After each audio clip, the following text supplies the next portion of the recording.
Genesis chapter 1. In the beginning, God created the heavens and the earth. Now the earth was formless and empty. Darkness was over the surface of the deep, and the Spirit of God was hovering over the waters. And God said, "Let there be light." And there was light. God saw that the light was good, and He separated the light from the darkness.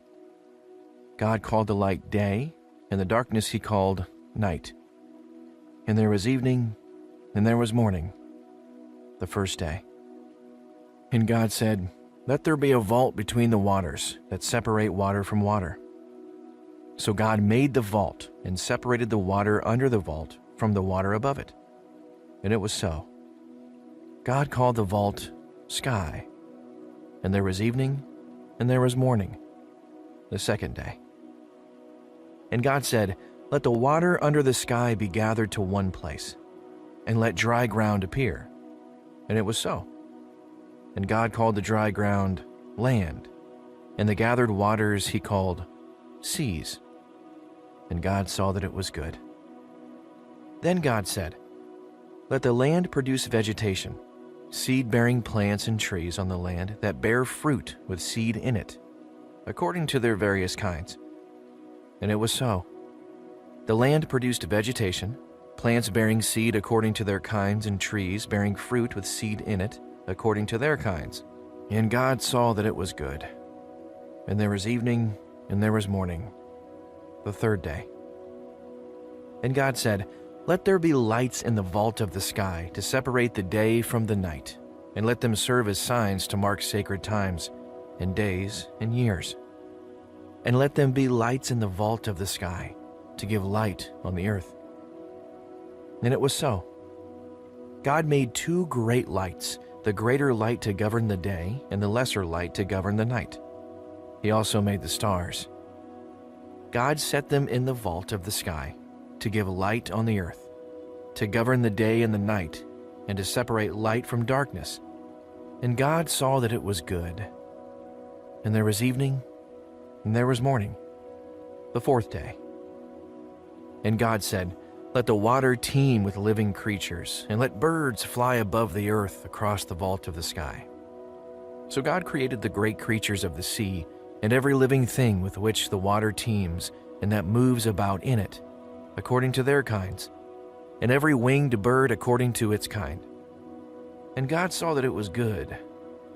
God blessed them and said, "Be fruitful and increase in number, and fill the water in the seas, and let the birds increase on the earth." And there was evening, and there was morning, the fifth day. And God said, "Let the land produce living creatures according to their kinds, the livestock, the creatures that move along the ground, and the wild animals, each according to its kind." And it was so. God made the wild animals according to their kinds, the livestock according to their kinds, and all the creatures that move along the ground according to their kinds. And God saw that it was good. Then God said, "Let us make mankind in our image, in our likeness, so that they may rule over the fish in the sea and the birds in the sky, over the livestock and all the wild animals, and over all the creatures that move along the ground."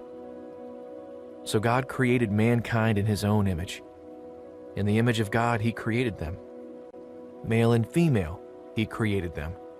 God blessed them and said to them, "Be fruitful and increase in number.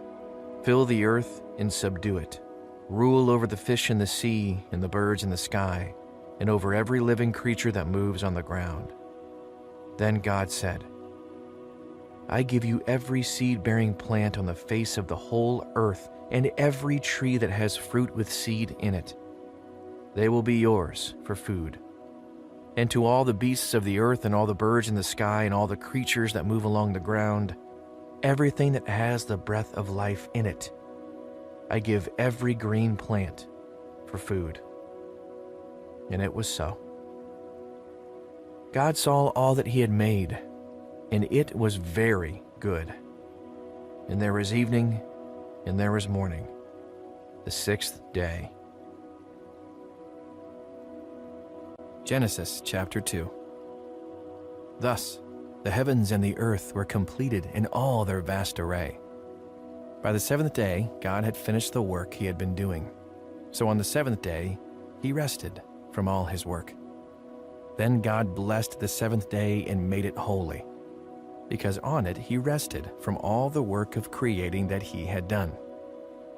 This is the account of the heavens and the earth when they were created, when the Lord God made the earth and the heavens. Now no shrub had yet appeared on the earth, and no plant had yet sprung up, for the Lord God had not sent rain on the earth, and there was no one to work the ground. But streams came up from the earth and watered the whole surface of the ground. Then the Lord God formed a man from the dust of the ground, and breathed into his nostrils the breath of life, and the man became a living being. Now the Lord God had planted a garden in the east, in Eden, and there he put the man he had formed. The Lord God made all kinds of trees grow out of the ground, trees that were pleasing to the eye and good for food. In the middle of the garden were the tree of life and the tree of the knowledge of good and evil. A river watering the garden flowed from Eden. From there it was separated into 4 headwaters. The name of the first is the Pishon. It winds through the entire land of Havilah, where there is gold. The gold of that land is good. Aromatic resin and onyx are also there. The name of the second river is the Gihon. It winds through the entire land of Cush. The name of the third river is the Tigris. It runs along the east side of Asher. And the fourth river is the Euphrates. The Lord God took the man and put him in the Garden of Eden to work it and take care of it. And the Lord God commanded the man, "You are free to eat from any tree in the garden, but you must not eat from the tree of the knowledge of good and evil, for when you eat from it, you will certainly die." The Lord God said, "It is not good for the man to be alone. I will make a helper suitable for him." Now the Lord God had formed out of the ground all the wild animals and all the birds in the sky. He brought them to the man to see what he would name them. And whatever the man called each living creature, that was its name. So the man gave names to all the livestock, the birds in the sky, and all the wild animals. But for Adam, no suitable helper was found. So the Lord God caused the man to fall into a deep sleep. And while he was sleeping, he took one of the man's ribs, and then closed up the place with flesh. Then the Lord God made a woman from the rib he had taken out of the man, and he brought her to the man. The man said, "This is now bone of my bones and flesh of my flesh. She shall be called woman, for she was taken out of man."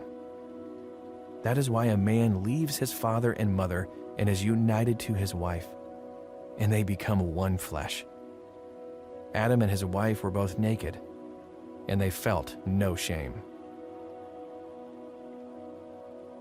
Genesis chapter 3. Now the serpent was more crafty than any of the wild animals the Lord God had made. He said to the woman, "Did God really say, 'You must not eat from any tree in the garden'?" The woman said to the serpent, "We may eat fruit from the trees in the garden, but God did say, 'You must not eat fruit from the tree that is in the middle of the garden, and you must not touch it, or you will die.'" "You will not certainly die," the serpent said to the woman, "for God knows that when you eat from it, your eyes will be opened, and you will be like God, knowing good and evil." When the woman saw that the fruit of the tree was good for food and pleasing to the eye, and also desirable for gaining wisdom, she took some and ate it. She also gave some to her husband, who was with her, and he ate it. Then the eyes of both of them were opened, and they realized they were naked. So they sewed fig leaves together and made coverings for themselves. Then the man and his wife heard the sound of the Lord God as he was walking in the garden in the cool of the day, and they hid from the Lord God among the trees of the garden. But the Lord God called to the man, "Where are you?" He answered, "I heard you in the garden, and I was afraid because I was naked, so I hid." And he said, Who told you that you were naked? Have you eaten from the tree that I commanded you not to eat from?" The man said, "The woman you put here with me, she gave me some fruit from the tree, and I ate it." Then the Lord God said to the woman, "What is this you have done?" The woman said, "The serpent deceived me, and I ate." So the Lord God said to the serpent, "Because you have done this, cursed are you above all livestock and all wild animals. You will crawl on your belly, and you will eat dust all the days of your life. And I will put enmity between you and the woman, and between your offspring and hers. He will crush your head, and you will strike his heel." To the woman he said, "I will make your pains in childbearing very severe. With painful labor you will give birth to children. Your desire will be for your husband, and he will rule over you." To Adam he said, "Because you listened to your wife and ate fruit from the tree about which I commanded you, you must not eat from it. Cursed is the ground because of you. Through painful toil you will eat food from it all the days of your life. It will produce thorns and thistles for you, and you will eat the plants of the field. By the sweat of your brow you will eat your food until you return to the ground, since from it you were taken, for dust you are, and to dust you will return." Adam named his wife Eve because she would become the mother of all the living.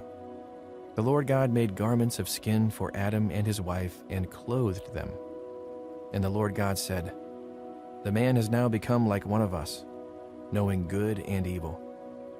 He must not be allowed to reach out his hand and take also from the tree of life and eat and live forever." So the Lord God banished him from the Garden of Eden to work the ground from which he had been taken. After he drove the man out, he placed on the east side of the Garden of Eden cherubim and a flaming sword flashing back and forth to guard the way to the tree of life. Genesis chapter 4. Adam made love to his wife Eve, and she became pregnant and gave birth to Cain. She said, "With the help of the Lord I have brought forth a man." Later she gave birth to his brother Abel. Now Abel kept flocks, and Cain worked the soil. In the course of time, Cain brought some of the fruits of the soil as an offering to the Lord. And Abel also brought an offering, fat portions from some of the firstborn of his flock. The Lord looked with favor on Abel and his offering, but on Cain and his offering he did not look with favor. So Cain was very angry, and his face was downcast. Then the Lord said to Cain, "Why are you angry? Why is your face downcast? If you do what is right, will you not be accepted? But if you do not do what is right, sin is crouching at your door. It desires to have you, but you must rule over it." Now Cain said to his brother Abel, "Let's go out to the field." While they were in the field, Cain attacked his brother Abel and killed him. Then the Lord said to Cain, "Where is your brother Abel?" "I don't know," he replied. "Am I my brother's keeper?" The Lord said, "What have you done? Listen, your brother's blood cries out to me from the ground. Now you are under a curse and driven from the ground, which opened its mouth to receive your brother's blood from your hand. When you work the ground, it will no longer yield its crops for you. You will be a restless wanderer on the earth." Cain said to the Lord, "My punishment is more than I can bear. Today you are driving me from the land, and I will be hidden from your presence. I will be a restless wanderer on the earth, and whoever finds me will kill me." But the Lord said to him, "Not so. Anyone who kills Cain will suffer vengeance 7 times over." Then the Lord put a mark on Cain, so that no one who found him would kill him. So Cain went out from the Lord's presence and lived in the land of Nod, east of Eden. Cain made love to his wife, and she became pregnant and gave birth to Enoch. Cain was then building a city, and he named it after his son Enoch. Through Enoch was born Irad, and Irad was the father of Mehujael, and Mehujael was the father of Methushael, and Methushael was the father of Lamech. Lamech married 2 women, one named Ada and the other Zillah. Ada gave birth to Jabal.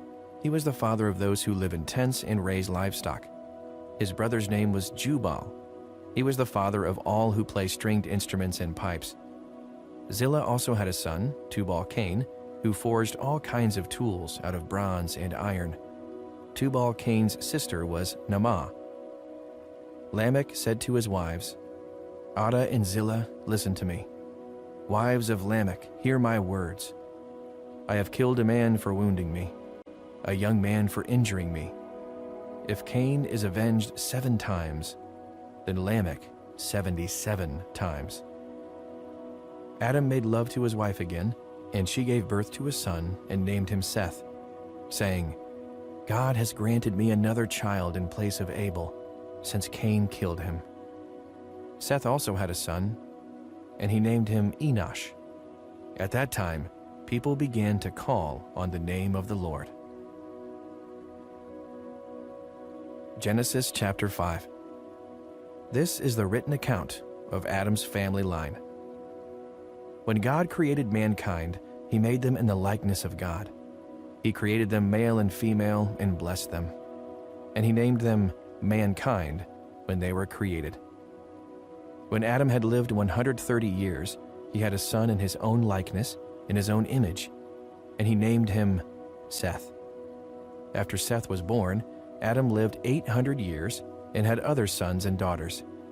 Altogether, Adam lived a total of 930 years, and then he died. When Seth had lived 105 years, he became the father of Enosh. After he became the father of Enosh, Seth lived 807 years and had other sons and daughters.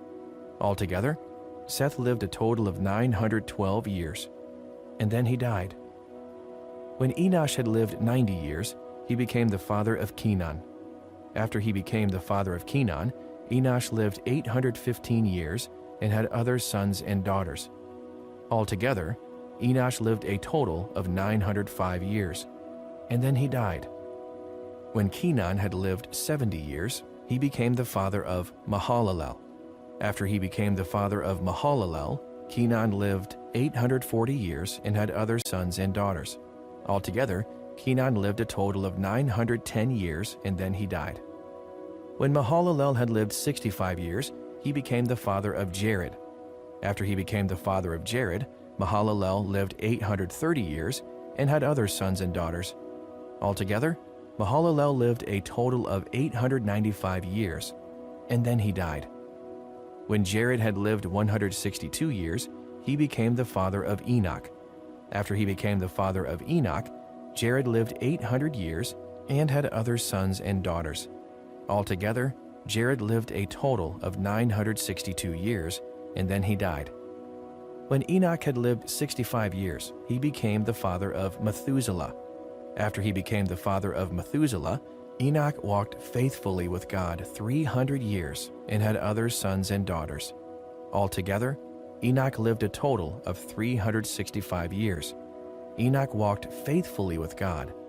Then he was no more, because God took him away. When Methuselah had lived 187 years, he became the father of Lamech. After he became the father of Lamech, Methuselah lived 782 years and had other sons and daughters. Altogether, Methuselah lived a total of 969 years, and then he died. When Lamech had lived 182 years, he had a son. He named him Noah and said, He will comfort us in the labor and painful toil of our hands caused by the ground the Lord has cursed. After Noah was born, Lamech lived 595 years and had other sons and daughters. Altogether, Lamech lived a total of 777 years, and then he died. After Noah was 500 years old, he became the father of Shem, Ham, and Japheth. Genesis chapter 6. When human beings began to increase in number on the earth and daughters were born to them, the sons of God saw that the daughters of humans were beautiful, and they married any of them they chose. Then the Lord said, "My spirit will not contend with humans forever, for they are mortal.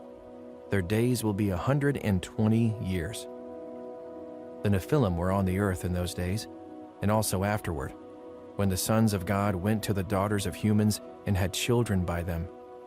They were the heroes of old, men of renown. The Lord saw how great the wickedness of the human race had become on the earth, and that every inclination of the thoughts of the human heart was only evil all the time. The Lord regretted that he had made human beings on the earth, and his heart was deeply troubled. So the Lord said, "I will wipe from the face of the earth the human race I have created, and with them the animals, the birds, and the creatures that move along the ground. For I regret that I have made them." But Noah found favor in the eyes of the Lord. This is the account of Noah and his family. Noah was a righteous man, blameless among the people of his time, and he walked faithfully with God. Noah had 3 sons, Shem, Ham, and Japheth. Now the earth was corrupt in God's sight and was full of violence. God saw how corrupt the earth had become, for all the people on earth had corrupted their ways. So God said to Noah, "I am going to put an end to all people, for the earth is filled with violence because of them. I am surely going to destroy both them and the earth. So make yourself an ark of cypress wood. Make rooms in it, and coat it with pitch inside and out. This is how you are to build it. The ark is to be 300 cubits long, 50 cubits wide, and 30 cubits high. Make a roof for it, leaving below the roof an opening 1 cubit high all around. Put a door in the side of the ark, and make lower, middle, and upper decks. I am going to bring flood waters on the earth to destroy all life under the heavens, every creature that has the breath of life in it. Everything on earth will perish. But I will establish my covenant with you, and you will enter the ark. You and your sons and your wife and your sons' wives with you. You are to bring into the ark 2 of all living creatures, male and female, to keep them alive with you. 2 of every kind of bird, of every kind of animal, and of every kind of creature that moves along the ground will come to you to be kept alive. You are to take every kind of food that is to be eaten and store it away as food for you and for them." Noah did everything just as God commanded him. Genesis chapter 7. The Lord then said to Noah, "Go into the ark, you and your whole family, because I have found you righteous in this generation. Take with you 7 pairs of every kind of clean animal, a male and its mate, and 1 pair of every kind of unclean animal, a male and its mate, and also 7 pairs of every kind of bird, male and female, to keep their various kinds alive throughout the earth. 7 days from now, I will send rain on the earth for 40 days and 40 nights, and I will wipe from the face of the earth every living creature I have made." And Noah did all that the Lord commanded him. Noah was 600 years old when the flood waters came on the earth. And Noah and his sons and his wife and his sons' wives entered the ark to escape the waters of the flood. Pairs of clean and unclean animals, of birds, and of all creatures that move along the ground, male and female, came to Noah and entered the ark, as God had commanded Noah. And after the 7 days, the floodwaters came on the earth. In the 600th year of Noah's life, on the 17th day of the 2nd month, on that day, all the springs of the great deep burst forth, and the floodgates of the heavens were opened, and rain fell on the earth 40 days and 40 nights. On that very day, Noah and his sons, Shem, Ham, and Japheth, together with his wife and the wives of his 3 sons, entered the ark.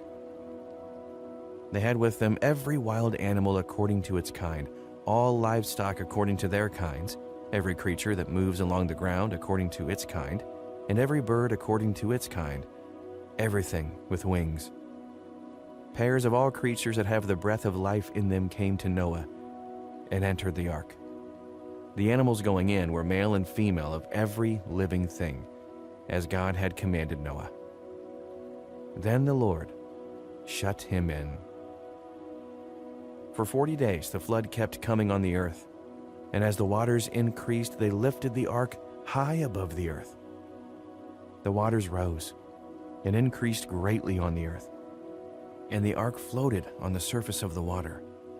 They rose greatly on the earth, and all the high mountains under the entire heavens were covered. The waters rose and covered the mountains to a depth of more than 15 cubits. Every living thing that moved on land perished. Birds, livestock, wild animals, all the creatures that swarm over the earth, and all mankind. Everything on dry land that had the breath of life in its nostrils died. Every living thing on the face of the earth was wiped out. People and animals, and the creatures that move along the ground, and the birds were wiped from the earth. Only Noah was left, and those with him in the ark. The waters flooded the earth for 150 days. Genesis chapter 8. But God remembered Noah and all the wild animals and the livestock that were in with him in the ark, and he sent a wind over the earth, and the waters receded. Now the springs of the deep and the floodgates of the heavens had been closed, and the rain had stopped falling from the sky. The water receded steadily from the earth. At the end of the 150 days, the water had gone down. And on the 7th day of the 7th month, the ark came to rest on the mountains of Ararat. The waters continued to recede until the 10th month, and the first day of the 10th month, the tops of the mountains became visible. After 40 days, Noah opened a window he had made in the ark and sent out a raven, and it kept flying back and forth until the water had dried up from the earth. Then he sent out a dove to see if the water had receded from the surface of the ground. But the dove could find nowhere to perch, because there was water over the surface of the earth. So it returned to Noah in the ark. He reached out his hand and took the dove and brought it back to himself in the ark.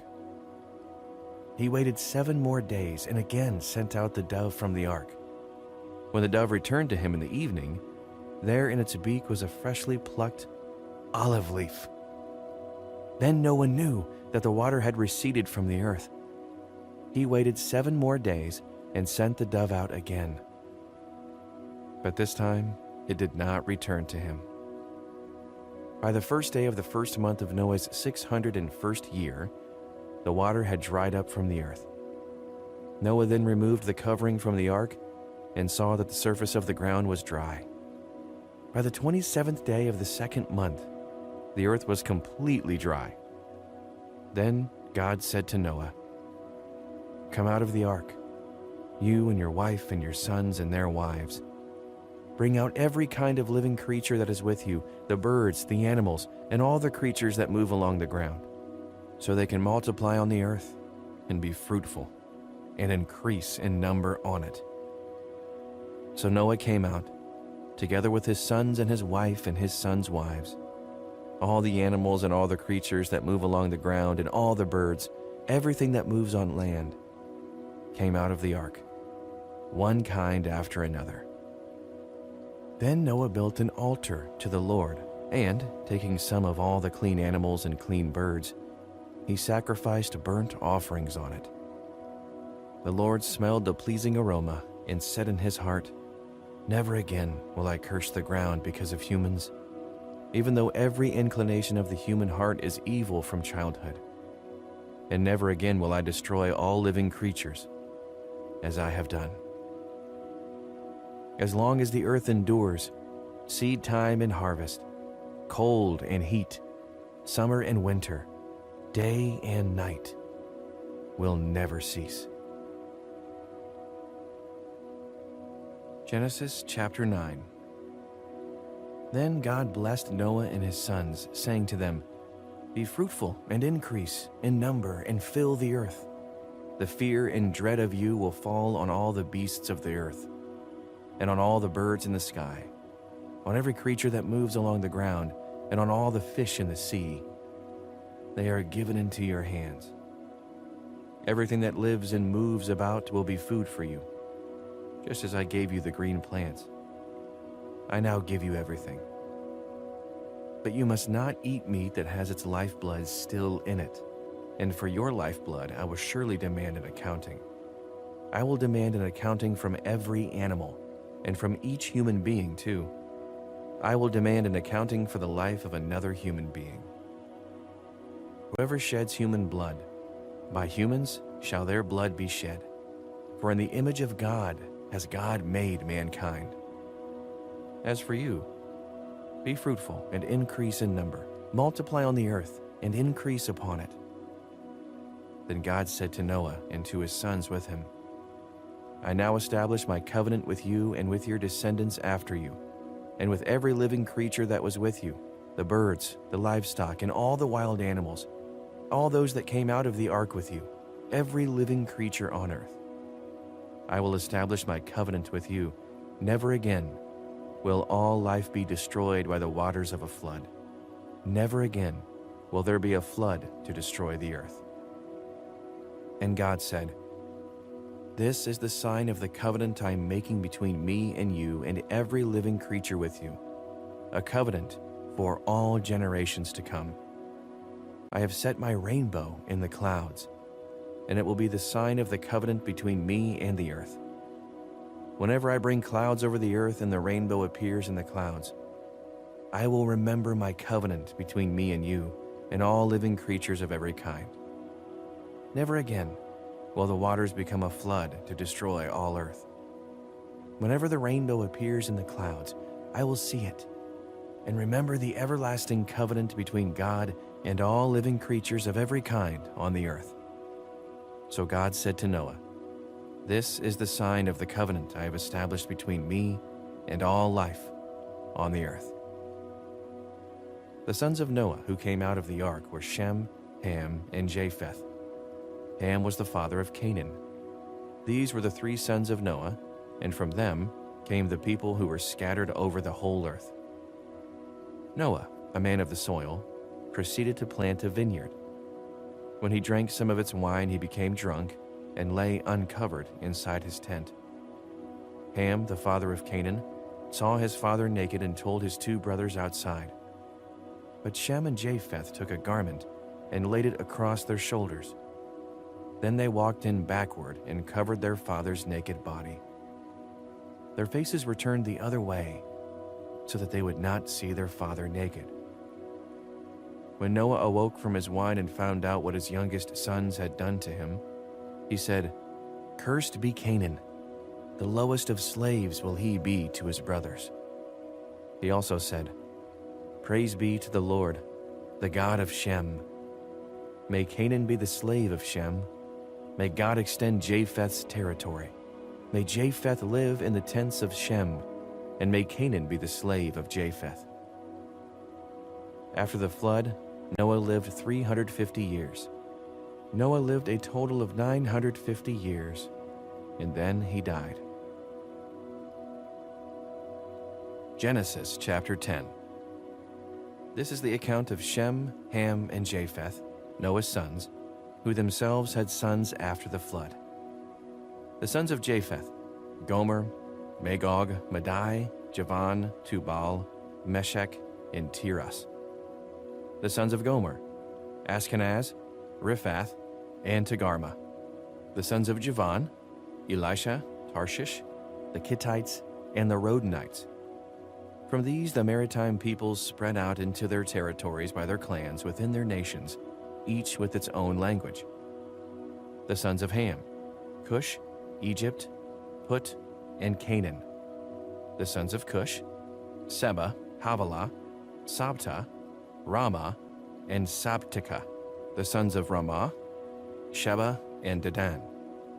Cush was the father of Nimrod, who became a mighty warrior on the earth. He was a mighty hunter before the Lord.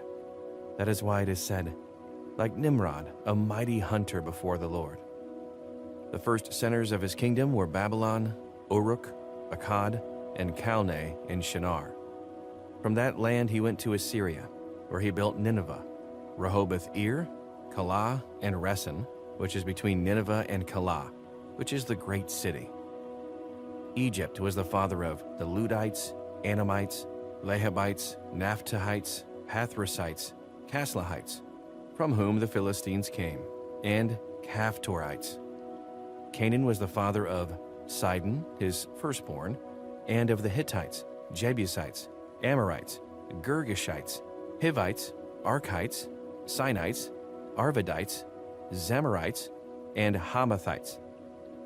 Later, the Canaanite clans scattered, and the borders of Canaan reached from Sidon toward Gerar as far as Gaza, and then toward Sodom, Gomorrah, Admah, and Seboim, as far as Lasha. These are the sons of Ham by their clans and languages, and their territories and nations. Sons were also born to Shem, whose older brother was Japheth. Shem was the ancestor of all the sons of Eber. The sons of Shem, Elam, Asher, Arphaxad, Lud, and Aram. The sons of Aram, Uz, Hul, Gether, and Meshech. Arphaxad was the father of Shelah, and Shelah the father of Eber. 2 sons were born to Eber. One was named Peleg, because in his name the earth was divided. His brother was named Joktan. Joktan was the father of Almadad, Sheleph, Hazarmaveth, Jerah, Hadoram, Uzal, Diklah, Obal, Abimael, Sheba, Ophir, Havilah, and Jobab. All these were sons of Joktan. The region where they lived stretched from Mesha toward Zephar in the eastern hill country. These are the sons of Shem by their clans and languages, and their territories and nations. These are the clans of Noah's sons, according to their lines of descent, within their nations. From these nations spread out over the earth after the flood. Genesis chapter 11. Now the whole world had one language and a common speech. As people moved eastward, they found a plain in Shinar and settled there. They said to each other, "Come, let's make bricks and bake them thoroughly." They used brick instead of stone, and tar for mortar. Then they said, "Come, let us build ourselves a city with a tower that reaches to the heavens, so that we may make a name for ourselves. Otherwise, we will be scattered over the face of the earth." But the Lord came down to see the city and the tower the people were building. The Lord said, "If as one people speaking the same language they have begun to do this, then nothing they plan to do will be impossible for them. Come, let us go down and confuse their language, so they will not understand each other." So the Lord scattered them from there over all the earth, and they stopped building the city. That is why it is called Babel, because there the Lord confused the language of the whole world. From there the Lord scattered them over the face of the whole earth. This is the account of Shem's family line. 2 years after the flood, when Shem was 100 years old, he became the father of Arphaxad. And after he became the father of Arphaxad, Shem lived 500 years and had other sons and daughters. When Arphaxad had lived 35 years, he became the father of Shelah. And after he became the father of Shelah, Arphaxad lived 403 years and had other sons and daughters. When Shelah had lived 30 years, he became the father of Eber. And after he became the father of Eber, Shelah lived 403 years and had other sons and daughters. When Eber had lived 34 years, he became the father of Peleg. And after he became the father of Peleg, Eber lived 430 years and had other sons and daughters. When Peleg had lived 30 years, he became the father of Reu. And after he became the father of Reu, Peleg lived 209 years and had other sons and daughters. When Reu had lived 32 years, he became the father of Serug. And after he became the father of Serug, Reu lived 207 years and had other sons and daughters. When Serug had lived 30 years, he became the father of Nahor. And after he became the father of Nahor, Serug lived 200 years and had other sons and daughters. When Nahor had lived 29 years, he became the father of Terah. And after he became the father of Terah, Nahor lived 119 years and had other sons and daughters. After Terah had lived 70 years, he became the father of Abram, Nahor, and Haran. This is the account of Terah's family line. Terah became the father of Abram, Nahor, and Haran became the father of Lot. While his father Terah was still alive, Haran died in Ur of the Chaldeans, in the land of his birth. Abram and Nahor both married. The name of Abram's wife was Sarai, and the name of Nahor's wife was Milcah. She was the daughter of Haran, the father of both Milcah and Iscah. Now Sarai was childless because she was not able to conceive. Terah took his son Abram, his grandson Lot, son of Haran, and his daughter-in-law Sarai, the wife of his son Abram, and together they set out from Ur of the Chaldeans to go to Canaan. But when they came to Haran, they settled there. Terah lived 205 years, and he died in Haran. Genesis chapter 12. The Lord had said to Abram, "Go from your country, your people, and your father's household to the land I will show you. I will make you into a great nation, and I will bless you. I will make your name great, and you will be a blessing. I will bless those who bless you, and whoever curses you, I will curse. And all peoples on earth will be blessed through you." So Abram went, as the Lord had told him, and Lot went with him. Abram was 75 years old when he set out for Haran. He took his wife Sarai, his nephew Lot, all the possessions they had accumulated, and the people they had acquired in Haran, and they set out for the land of Canaan. And they arrived there. Abram traveled through the land as far as the site of the great tree of Moreh at Shechem. At that time, the Canaanites were in the land. The Lord appeared to Abram and said, "To your offspring I will give this land." So he built an altar there to the Lord, who had appeared to him. From there he went on toward the hills east of Bethel and pitched his tent, with Bethel on the west and Ai on the east. There he built an altar to the Lord and called on the name of the Lord. Then Abram set out and continued toward the Negev. Now there was a famine in the land, and Abram went down to Egypt to live there for a while, because the famine was severe. As he was about to enter Egypt, he said to his wife Sarai, "I know what a beautiful woman you are. When the Egyptians see you, they will say, 'This is his wife.' Then they will kill me, but will let you live. Say you are my sister, so that I will be treated well for your sake, and my life will be spared because of you." When Abram came to Egypt, the Egyptians saw that Sarai was a very beautiful woman. And when Pharaoh's officials saw her, they praised her to Pharaoh, and she was taken into his palace. He treated Abram well for her sake, and Abram acquired sheep and cattle, male and female donkeys, male and female servants, and camels. But the Lord inflicted serious diseases on Pharaoh and his household because of Abram's wife Sarai. So Pharaoh summoned Abram. "What have you done to me?" he said. "Why didn't you tell me she was your wife? Why did you say she is my sister, so that I took her to be my wife? Now then, here is your wife. Take her and go." Then Pharaoh gave orders about Abram to his men, and they sent him on his way, with his wife and everything he had. Genesis chapter 13. So Abram went up from Egypt to the Negev, with his wife and everything he had, and Lot went with him. Abram had become very wealthy in livestock and in silver and gold. From the Negev, he went from place to place until he came to Bethel, to the place between Bethel and Ai, where his tent had been earlier, and where he had first built an altar. There Abram called on the name of the Lord. Now Lot, who was moving about with Abram, also had flocks and herds and tents, but the land could not support them while they stayed together, for their possessions were so great that they were not able to stay together. and quarreling arose between Abram's herders and Lot's. The Canaanites and Perizzites were also living in the land at that time. So Abram said to Lot, "Let's not have any quarreling between you and me, or between your herders and mine, for we are close relatives. Is not the whole land before you? Let's part company. If you go to the left, I'll go to the right. If you go to the right, I'll go to the left." Lot looked around and saw that the whole plain of the Jordan toward Zoar was well watered, like the garden of the Lord, like the land of Egypt.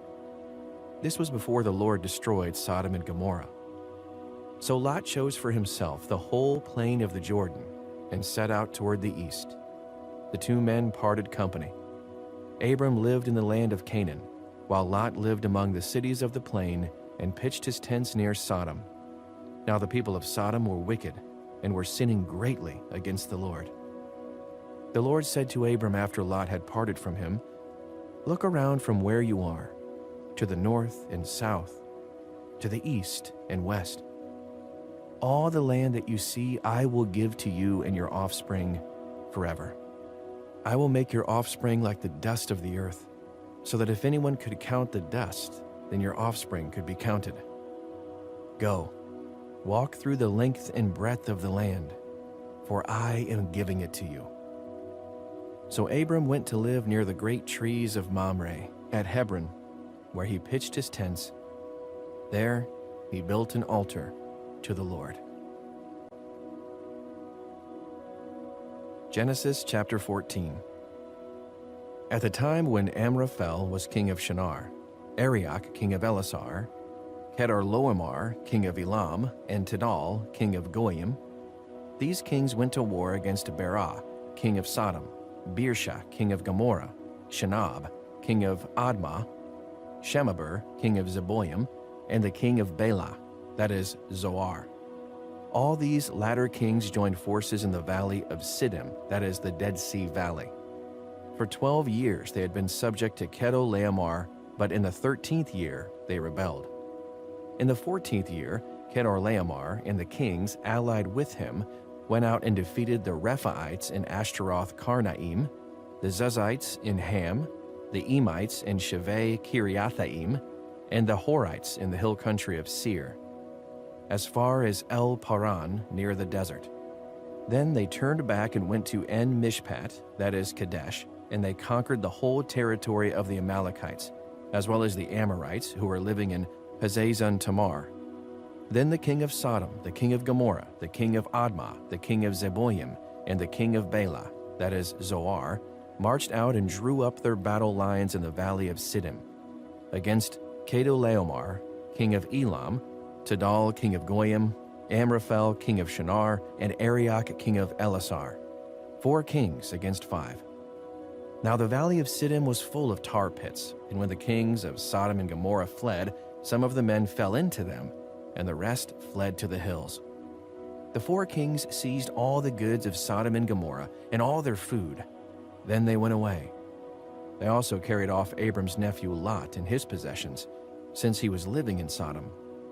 A man who had escaped came and reported this to Abram the Hebrew. Now Abram was living near the great trees of Mamre, the Amorite, a brother of Eshcol and Aner, all of whom were allied with Abram.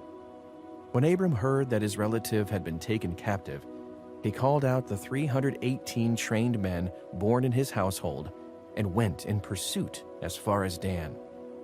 During the night, Abram divided his men to attack them, and he routed them, pursuing them as far as Hobah, north of Damascus.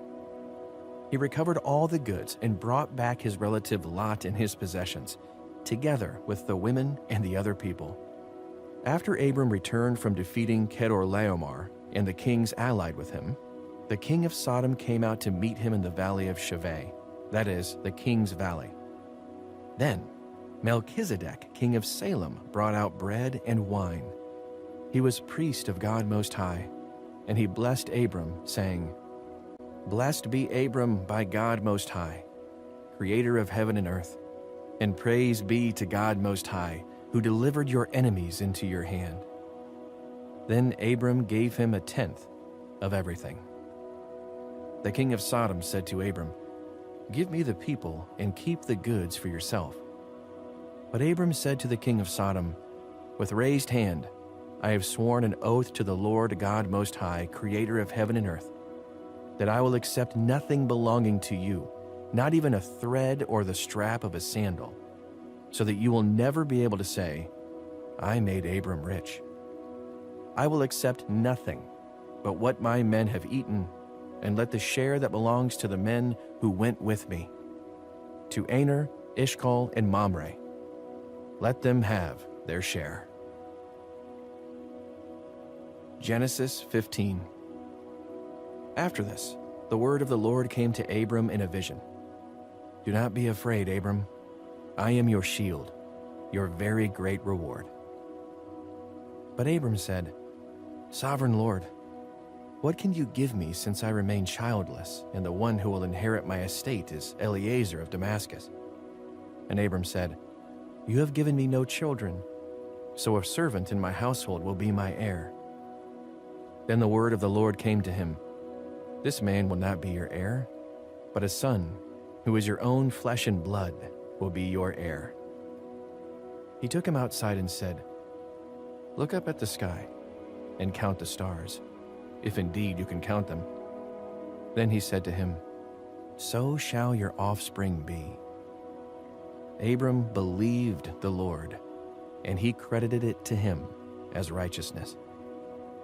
He also said to him, "I am the Lord, who brought you out of Ur of the Chaldeans, to give you this land, to take possession of it." But Abram said, "Sovereign Lord, how can I know that I will gain possession of it?" So the Lord said to him, "Bring me a heifer, a goat, and a ram, each 3 years old, along with a dove and a young pigeon." Abram brought all these to him, cut them in two, and arranged the halves opposite each other.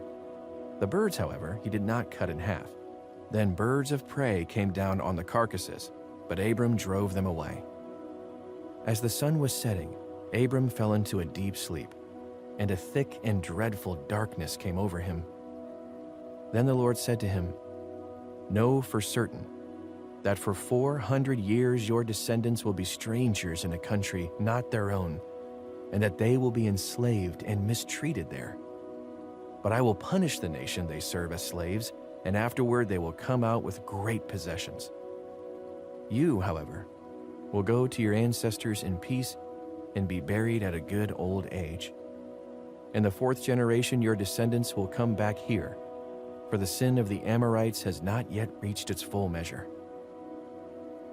When the sun had set and darkness had fallen, a smoking fire pot with a blazing torch appeared and passed between the pieces. On that day, the Lord made a covenant with Abram and said, "To your descendants I give this land, from the Wadi of Egypt to the great river, the Euphrates, the land of the Kenites, Kenizzites, Kadmonites, Hittites, Perizzites, Rephaites, Amorites, Canaanites, Girgashites, and Jebusites." Genesis chapter 16. Now Sarai, Abram's wife, had borne him no children, but she had an Egyptian slave named Hagar. So she said to Abram, "The Lord has kept me from having children. Go, sleep with my slave. Perhaps I can build a family through her." Abram agreed to what Sarai said. So after Abram had been living in Canaan 10 years, Sarai, his wife, took her Egyptian slave Hagar and gave her to her husband to be his wife. He slept with Hagar, and she conceived. When she knew she was pregnant, she began to despise her mistress. Then Sarai said to Abram, "You are responsible for the wrong I am suffering. I put my slave in your arms, and now that she knows she is pregnant, she despises me. May the Lord judge between you and me." "Your slave is in your hands," Abram said. "Do with her whatever you think is best." Then Sarai mistreated Hagar, so she fled from her. The angel of the Lord found Hagar near a spring in the desert. It was the spring that is beside the road of Shur. And he said, "Hagar, slave of Sarai, where have you come from, and where are you going?" "I'm running away from my mistress Sarai," she answered. Then the angel of the Lord told her, "Go back to your mistress and submit to her." The angel added, "I will increase your descendants so much that they will be too numerous to count." The angel of the Lord also said to her, "You are now pregnant, and you will give birth to a son. You shall name him Ishmael, for the Lord has heard your misery. He will be a wild donkey of a man. His hand will be against everyone, and everyone's hand against him, and he will live in hostility toward all his brothers." She gave this name to the Lord who spoke to her, "You are the God who sees me." For she said, "I have now seen the one who sees me." That is why the well was called Bir Lahai Roi. It is still there, between Kadesh and Bered. So Hagar bore Abram a son, and Abram gave the name Ishmael to the son she had born. Abram was 86 years old when Hagar bore him Ishmael. Genesis chapter 17. When Abram was 99 years old, the Lord appeared to him and said, "I am God Almighty. Walk before me faithfully and be blameless. Then I will make my covenant between me and you and will greatly increase your numbers." Abram fell face down, and God said to him, "As for me, this is my covenant with you. You will be the father of many nations. No longer will you be called Abram. Your name will be Abraham. For I have made you a father of many nations. I will make you very fruitful. I will make nations of you, and kings will come from you. I will establish my covenant as an everlasting covenant between me and you and your descendants after you, for the generations to come, to be your God and the God of your descendants after you. The whole land of Canaan, where you now reside as a foreigner, I will give as an everlasting possession to you and your descendants after you, and I will be their God." Then God said to Abraham, "As for you, you must keep my covenant, you and your descendants after you for the generations to come. This is my covenant with you and your descendants after you, the covenant you are to keep. Every male among you shall be circumcised. You are to undergo circumcision, and it will be a sign of the covenant between me and you. For the generations to come, every male among you who is 8 days old must be circumcised, including those born in your household or bought with money from a foreigner, those who are not your offspring. Whether born in your household or bought with your money, they must be circumcised. My covenant in your flesh is to be an everlasting covenant. Any uncircumcised male who has not been circumcised in the flesh will be cut off from his people. He has broken my covenant." God also said to Abraham, "As for Sarai, your wife, you are no longer to call her Sarai. Her name will be Sarah. I will bless her and will surely give you a son by her. I will bless her so that she will be the mother of nations. Kings of peoples will come from her." Abraham fell face down. He laughed and said to himself, "Will a son be born to a man 100 years old? Will Sarah bear a child at the age of 90? And Abraham said to God, "If only Ishmael might live under your blessing." Then God said, "Yes, but your wife Sarah will bear you a son, and you will call him Isaac. I will establish my covenant with him as an everlasting covenant for his descendants after him. And as for Ishmael, I have heard you. I will surely bless him. I will make him fruitful and will greatly increase his numbers. He will be the father of 12 rulers, and I will make him into a great nation. But my covenant I will establish with Isaac, whom Sarah will bear to you by this time next year." When he had finished speaking with Abraham, God went up from him.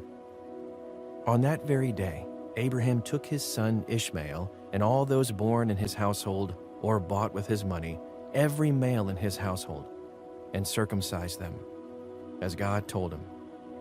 Abraham was 99 years old when he was circumcised, and his son Ishmael was 13. Abraham and his son Ishmael were both circumcised on that very day. And every male in Abraham's household including those born in his household or bought from a foreigner, was circumcised with him. Genesis chapter 18. The Lord appeared to Abraham near the great trees of Mamre while he was sitting at the entrance to his tent in the heat of the day. Abraham looked up and saw 3 men standing nearby. When he saw them, he hurried from the entrance of his tent to meet them and bowed low to the ground. He said, "I have found favor in your eyes, my Lord. Do not pass your servant by. Let a little water be brought, and then you may all wash your feet and rest under this tree. Let me give you something to eat, so you can be refreshed and then go on your way, now that you have come to your servant." "Very well," they answered. "Do as you say." So Abraham hurried into the tent to Sarah. "Quick," he said, "get 3 seahs of the finest flour and knead it and bake some bread." Then he ran to the herd and selected a choice, tender calf and gave it to a servant, who hurried to prepare it. He then brought some curds and milk and the calf that had been prepared and set these before them. While they ate, he stood near them under a tree. "Where is your wife Sarah?" they asked him. "There, in the tent," he said. Then one of them said, "I will surely return to you about this time next year, and Sarah your wife will have a son." Now Sarah was listening at the entrance to the tent, which was behind him. Abraham and Sarah were already very old, and Sarah was past the age of childbearing. So Sarah laughed to herself as she thought, "After I am worn out and my Lord is old, will I now have this pleasure?" Then the Lord said to Abraham, "Why did Sarah laugh and say, 'Will I really have a child now that I am old?' Is anything too hard for the Lord? I will return to you at the appointed time next year, and Sarah will have a son." Sarah was afraid, so she lied and said, "I did not laugh." But he said, "Yes, you did laugh." When the men got up to leave, they looked down towards Sodom, and Abraham walked along with them to see them on their way. Then the Lord said, "Shall I hide from Abraham what I am about to do? Abraham will surely become a great and powerful nation, and all nations on earth will be blessed through him. For I have chosen him, so that he will direct his children and his household after him to keep the way of the Lord by doing what is right and just, so that the Lord will bring about for Abraham what he has promised him." Then the Lord said, "The outcry against Sodom and Gomorrah is so great and their sin so grievous that I will go down and see if what they have done is as bad as the outcry that has reached me. If not, I will know." The men turned away and went towards Sodom, but Abraham remained standing before the Lord. Then Abraham approached him and said, "Will you sweep away the righteous with the wicked? What if there are 50 righteous people in the city? Will you really sweep it away and not spare the place for the sake of the 50 righteous people in it? Far be it from you to do such a thing, to kill the righteous with the wicked, treating the righteous and the wicked alike. Far be it from you. Will not the judge of all the earth do right?" The Lord said, "If I find 50 righteous people in the city of Sodom, I will spare the whole place for their sake." Then Abraham spoke again, "Now that I have been so bold as to speak to the Lord, though I am nothing but dust and ashes, what if the number of the righteous is 5 less than 50? Will you destroy the whole city for lack of 5 people? If I find 45 there," he said, "I will not destroy it." Once again he spoke to him, "What if only 40 are found there?" He said, "For the sake of 40, I will not do it." Then he said, "May the Lord not be angry, but let me speak. What if only 30 can be found there?" He answered, "I will not do it, if I find 30 there." Abraham said, "Now that I have been so bold as to speak to the Lord, what if only 20 can be found there?" He said, "For the sake of 20, I will not destroy it." Then he said, "May the Lord not be angry, but let me speak just once more. "What if only 10 can be found there?" He answered, "For the sake of 10, I will not destroy it." When the Lord had finished speaking with Abraham, he left, and Abraham returned home. Genesis chapter 19. The two angels arrived at Sodom in the evening, and Lot was sitting in the gateway of the city. When he saw them, he got up to meet them and bowed down with his face to the ground. "My lords," he said, "please turn aside to your servant's house. You can wash your feet and spend the night, and then go on your way early in the morning." "No," they answered, "we will spend the night in the square." But he insisted so strongly that they did go with him and entered his house. He prepared a meal for them, baking bread without yeast, and they ate. Before they had gone to bed, all the men from every part of the city of Sodom, both young and old, surrounded the house. They called to Lot, "Where are the men who came to you tonight? Bring them out to us so that we can have sex with them." Lot went outside to meet them and shut the door behind him and said, "No, my friends, don't do this wicked thing. Look, I have 2 daughters who have never slept with a man. Let me bring them out to you, and you can do what you like with them. But don't do anything to these men, for they have come under the protection of my roof." "Get out of our way," they replied. "This fellow came here as a foreigner, and now he wants to play the judge. We'll treat you worse than them." They kept bringing pressure on Lot and moved forward to break down the door. But the men inside reached out and pulled Lot back into the house and shut the door. They then struck the men who were at the door of the house, young and old, with blindness, so that they could not find the door. The 2 men said to Lot, "Do you have anyone else here? Sons-in-law, sons or daughters, or anyone else in the city who belongs to you? Get them out of here, because we are going to destroy this place. The outcry to the Lord against its people is so great that he has sent us to destroy it." So Lot went out and spoke to his sons-in-law, who were pledged to marry his daughters. He said, "Hurry and get out of this place, because the Lord is about to destroy the city." But his sons-in-law thought he was joking. With the coming of dawn, the angels urged Lot, saying, "Hurry, take your wife and your 2 daughters who are here, or you will be swept away when the city is punished." When he hesitated, the men grasped his hand and the hands of his wife and his 2 daughters and led them safely out of the city, for the Lord was merciful to them. As soon as they had brought them out, one of them said, "Flee for your lives. Don't look back and don't stop anywhere in the plain. Flee to the mountains, or you will be swept away." But Lot said to them, "No, my lords, please. Your servant has found favor in your eyes, and you have shown great kindness to me in sparing my life. But I can't flee to the mountains. This disaster will overtake me, and I'll die. Look, here is a town near enough to run to, and it is small. Let me flee to it. It is very small, isn't it? Then my life will be spared." He said to him, "Very well. I will grant you this request too. I will not overthrow the town you speak of, but flee there quickly, because I cannot do anything until you reach it." That is why the town was called Zoar. By the time Lot reached Zoar, the sun had risen over the land. Then the Lord rained down burning sulfur on Sodom and Gomorrah, from the Lord out of the heavens. Thus he overthrew those cities and the entire plain, destroying all those living in the cities and also the vegetation in the land.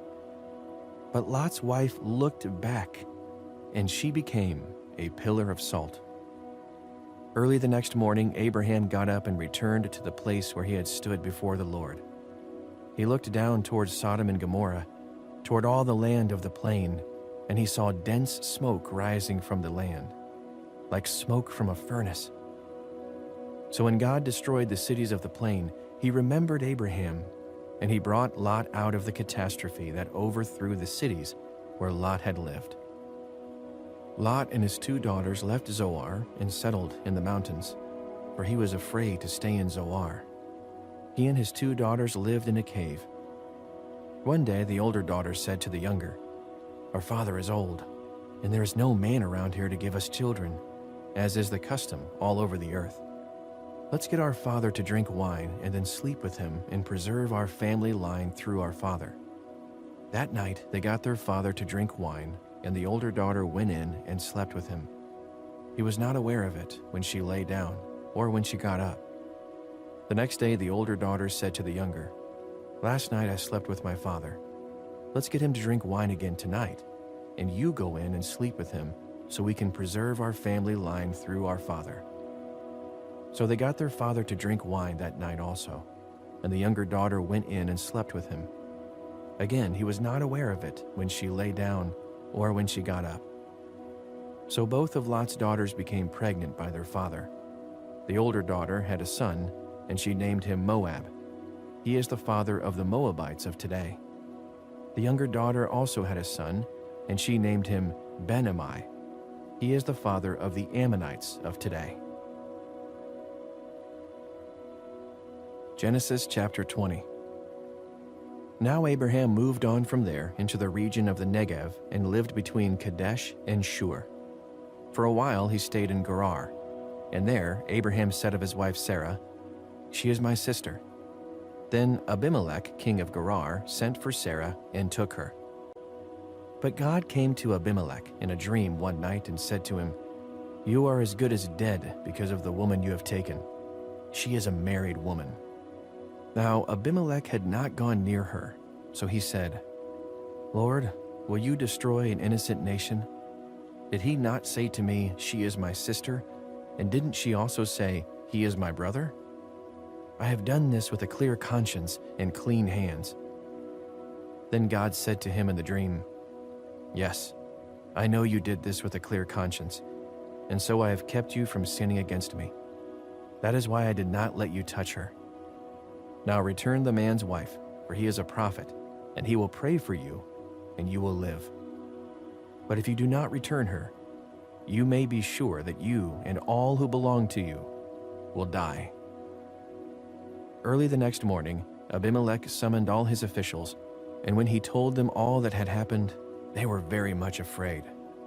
Then Abimelech called Abraham in and said, "What have you done to us? How have I wronged you, that you have brought such great guilt upon me and my kingdom?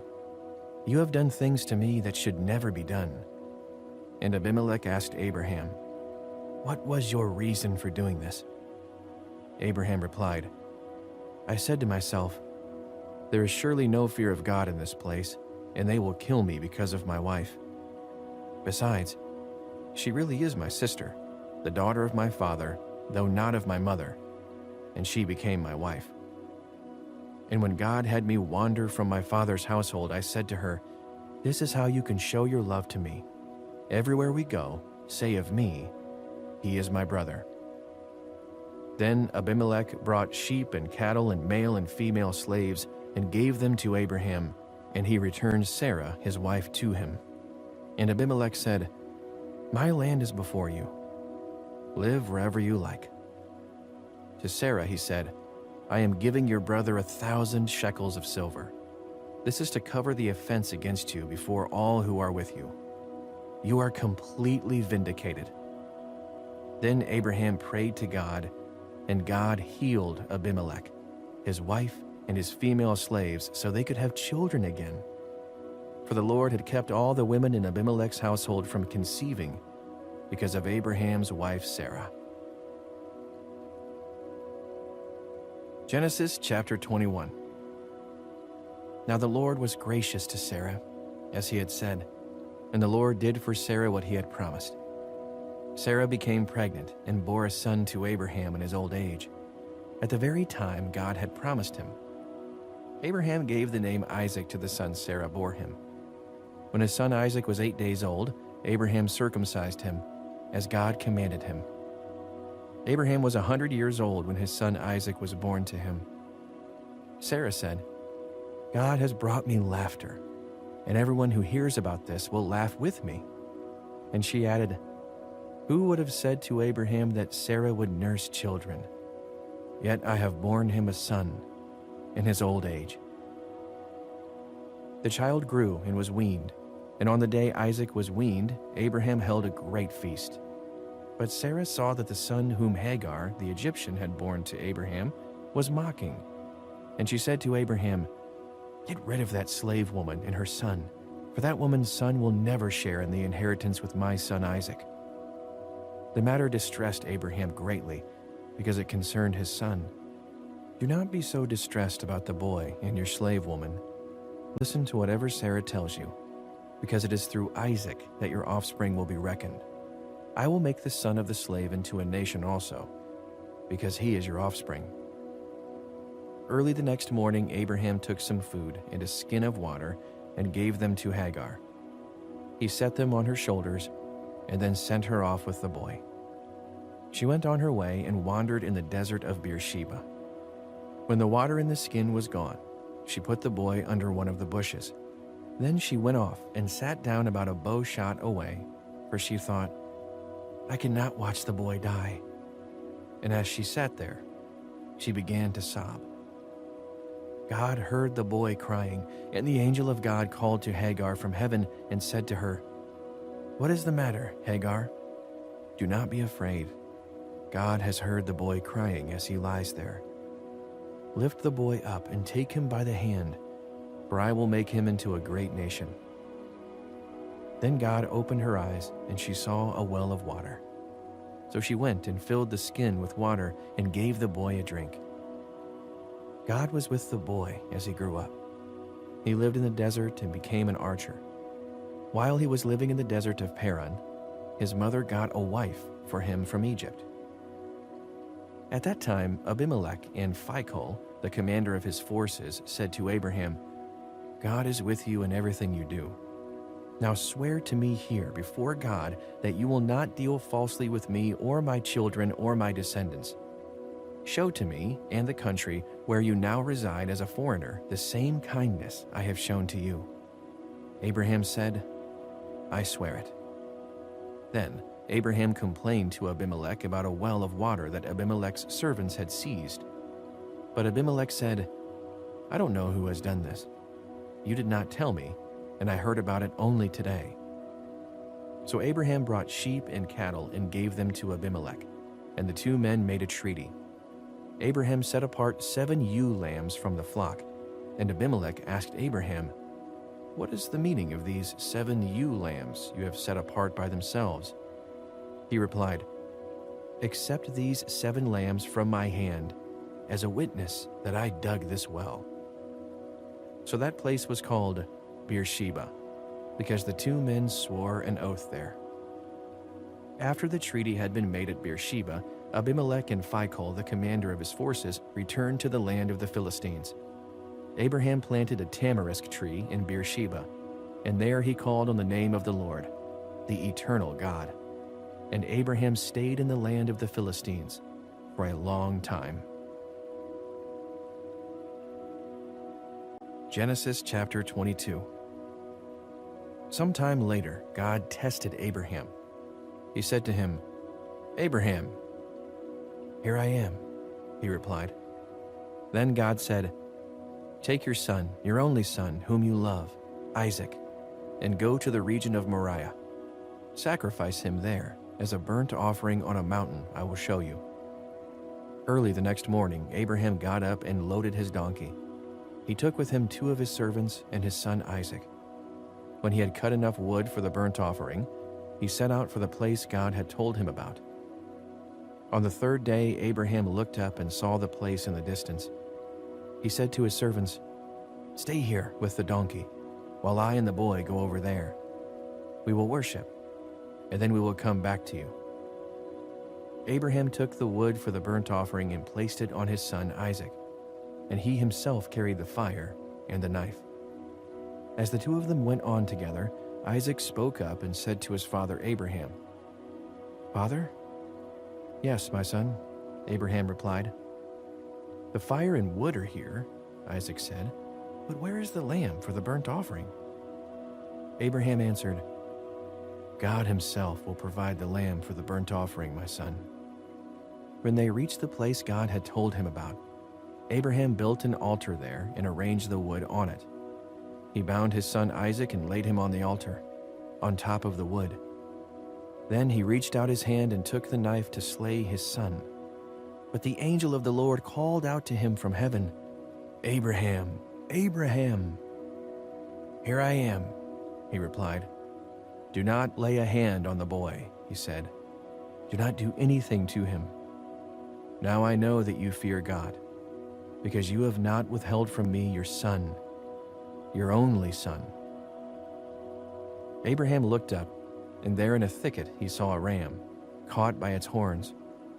He went over and took the ram and sacrificed it as a burnt offering instead of his son. So Abraham called that place "The Lord will provide." And to this day it is said, "On the mountain of the Lord it will be provided." The angel of the Lord called to Abraham from heaven a second time and said, "I swear by myself, declares the Lord, that because you have done this and have not withheld your son, your only son, I will surely bless you and make your descendants as numerous as the stars in the sky and as the sand on the seashore. Your descendants will take possession of the cities of their enemies, and through your offspring all nations on earth will be blessed, because you have obeyed me." Then Abraham returned to his servants, and they set off together for Beersheba, and Abraham stayed in Beersheba. Some time later, Abraham was told, "Milcah is also a mother. She has borne sons to your brother Nahor: Uz, the firstborn, Buz, his brother, Kemuel, the father of Aram, Kesed, Hasso, Pildash, Jidlaph, and Bethuel. Bethuel became the father of Rebekah. Milcah bore these 8 sons to Abraham's brother Nahor. His concubine, whose name was Reumah, also had sons: Tebah, Gaham, Tahash, and Maacah. Genesis chapter 23. Sarah lived to be 127 years old. She died at Kiriath Arba, that is, Hebron, in the land of Canaan. And Abraham went to mourn Sarah and to weep over her. Then Abraham rose from beside his dead wife and spoke to the Hittites. He said, "I am a foreigner and stranger among you. Sell me some property for a burial site here, so I can bury my dead." The Hittites replied to Abraham, "Sir, listen to us. You are a mighty prince among us. Bury your dead in the choicest of our tombs. None of us will refuse you his tomb for burying your dead." Then Abraham rose and bowed down before the people of the land, the Hittites. He said to them, "If you are willing to let me bury my dead, then listen to me and intercede with Ephron, son of Zohar, on my behalf, so he will sell me the cave of Machpelah, which belongs to him and is at the end of his field. Ask him to sell it to me for the full price as a burial site among you." Ephron the Hittite was sitting among his people, and he replied to Abraham in the hearing of all the Hittites who had come to the gate of his city. "No, my lord," he said, "listen to me. I give you the field, and I give you the cave that is in it. I give it to you in the presence of my people. Bury your dead." Again, Abraham bowed down before the people of the land, and he said to Ephron in their hearing, "Listen to me if you will. I will pay the price of the field. Accept it from me, so I can bury my dead there." Ephron answered Abraham, "Listen to me, my lord. The land is worth 400 shekels of silver. But what is that between you and me? Bury your dead." Abraham agreed to Ephron's terms and weighed out for him the price he had named in the hearing of the Hittites: 400 shekels of silver, according to the weight current among the merchants. So Ephron's field in Machpelah near Mamre, both the field and the cave in it, and all the trees within the borders of the field, was deeded to Abraham as his property in the presence of all the Hittites who had come to the gate of the city. Afterward, Abraham buried his wife Sarah in the cave in the field of Machpelah near Mamre, which is Hebron, in the land of Canaan. So the field and the cave in it were deeded to Abraham by the Hittites as a burial site. Genesis chapter 24. Abraham was now very old, and the Lord had blessed him in every way. He said to the senior servant in his household, the one in charge of all that he had, "Put your hand under my thigh. I want you to swear by the Lord, the God of heaven and the God of earth, that you will not get a wife for my son from the daughters of the Canaanites, among whom I am living, but will go to my country and my own relatives and get a wife for my son Isaac." The servant asked him, "What if the woman is unwilling to come back with me to this land? Shall I take your son back to the country you came from?" "Make sure that you do not take my son back there," Abraham said. "The Lord, the God of heaven, who brought me out of my father's household and my native land, and who spoke to me and promised me on oath, saying, 'To your offspring I will give this land,' he will send his angel before you, so that you can get a wife for my son from there. If the woman is unwilling to come back with you, then you will be released from this oath of mine. Only do not take my son back there." So the servant put his hand under the thigh of his master Abraham and swore an oath to him concerning this matter. Then the servant left, taking with him 10 of his master's camels loaded with all kinds of good things from his master. He set out for Aram Naharaim and made his way to the town of Nahor. He had the camels kneel down near the well outside the town. It was toward evening, the time the women go out to draw water. Then he prayed, "Lord, God of my master Abraham, make me successful today and show kindness to my master Abraham. See, I am standing beside this spring, and the daughters of the townspeople are coming out to draw water. May it be that, when I say to a young woman, 'Please let down your jar that I may have a drink,' and she says, 'Drink, and I'll water your camels too,' let her be the one you have chosen for your servant Isaac. By this I will know that you have shown kindness to my master." Before he had finished praying, Rebekah came out with her jar on her shoulder. She was the daughter of Bethuel, son of Milcah, who was the wife of Abraham's brother Nahor. The woman was very beautiful, a virgin. No man had ever slept with her. She went down to the spring, filled her jar, and came up again. The servant hurried to meet her and said, "Please, give me a little water from your jar." "Drink, my lord," she said, and quickly lowered the jar to her hands and gave him a drink. After she had given him a drink, she said, "I'll draw water for your camels too, until they have enough to drink." So she quickly emptied her jar into the trough, ran back to the well to draw more water, and drew enough for all his camels. Without saying a word, the man watched her closely to learn whether or not the Lord had made his journey successful. When the camels had finished drinking, the man took out a gold nose ring weighing a beka and 2 gold bracelets weighing 10 shekels. Then he asked, "Whose daughter are you? Please, tell me, is there room in your father's house for us to spend the night?" She answered him, "I am the daughter of Bethuel, the son that Milcah bore to Nahor." And she added, "We have plenty of straw and fodder, as well as room for you to spend the night." Then the man bowed down and worshipped the Lord, saying, "Praise be to the Lord, the God of my master Abraham, who has not abandoned his kindness and faithfulness to my master. As for me, the Lord has led me on the journey to the house of my master's relatives." The young woman ran and told her mother's household about these things. Now Rebekah had a brother named Laban, and he hurried out to the man at the spring. As soon as he had seen the nose ring and the bracelets on his sister's arms, and had heard Rebekah tell what the man said to her, he went out to the man and found him standing by the camels near the spring. "Come, you who are blessed by the Lord," he said. "Why are you standing out here? I have prepared the house and a place for the camels." So the man went to the house, and the camels were unloaded. Straw and fodder were brought for the camels, and water for him and his men to wash their feet. Then food was set before him, but he said, "I will not eat until I have told you what I have to say." "Then tell us," Laban said. So he said, "I am Abraham's servant. The Lord has blessed my master abundantly, and he has become wealthy.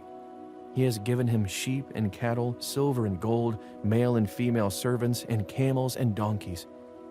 My master's wife Sarah has borne him a son in her old age, and he has given him everything he owns. And my master made me swear an oath and said, 'You must not get a wife for my son from the daughters of the Canaanites in whose land I live, but go to my father's family and to my own clan and get a wife for my son.' Then I asked my master, 'What if the woman will not come back with me?' He replied, 'The Lord, before whom I have walked faithfully, will send his angel with you and make your journey a success, so that you can get a wife for my son from my own clan and from my father's family. You will be released from my oath if, when you go to my clan, they refuse to give her to you. Then you will be released from my oath.' When I came to the spring today, I said, 'Lord, God of my master Abraham, if you will, please grant success to the journey on which I have come. See, I am standing beside this spring. If a young woman comes out to draw water, and I say to her, "Please let me drink a little water from your jar," and if she says to me, "Drink, and I'll draw water for your camels too," let her be the one the Lord has chosen for my master's son." Before I finished praying in my heart, Rebekah came out with her jar on her shoulder. She went down to the spring and drew water, and I said to her, "Please give me a drink." She quickly lowered her jar from her shoulder and said, "Drink, and I'll water your camels too." So I drank, and she watered the camels also. I asked her, "Whose daughter are you?" She said, "The daughter of Bethuel, son of Nahor, whom Milcah bore to him." Then I put the ring in her nose and the bracelets on her arms, and I bowed down and worshipped the Lord. I praised the Lord, the God of my master Abraham, who had led me on the right road to get the granddaughter of my master's brother for his son. Now, if you will show kindness and faithfulness to my master, tell me, and if not, tell me, so I may know which way to turn." Laban and Bethuel answered, "This is from the Lord. We can say nothing to you one way or the other. Here is Rebekah. Take her and go, and let her become the wife of your master's son, as the Lord has directed." When Abraham's servant heard what they said, he bowed down to the ground before the Lord. Then the servant brought out gold and silver jewelry and articles of clothing and gave them to Rebekah. He also gave costly gifts to her brother and to her mother. Then he and the men who were with him ate and drank and spent the night there. When they got up the next morning, he said, "Send me on my way to my master." But her brother and her mother replied, "Let the young woman remain with us 10 days or so, then you may go." But he said to them, "Do not detain me.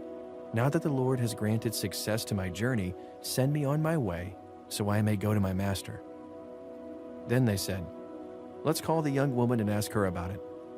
So they called Rebekah and asked her, "Will you go with this man?"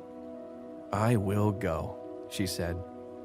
So they sent their sister Rebekah on her way, along with her nurse and Abraham's servant and his men. And they blessed Rebekah and said to her, "Our sister, may you increase to thousands upon thousands. May your offspring possess the cities of their enemies." Then Rebekah and her attendants got ready and mounted the camels and went back with the man. So the servant took Rebekah and left. Now Isaac had come from Beer Lahai Roi, for he was living in the Negev.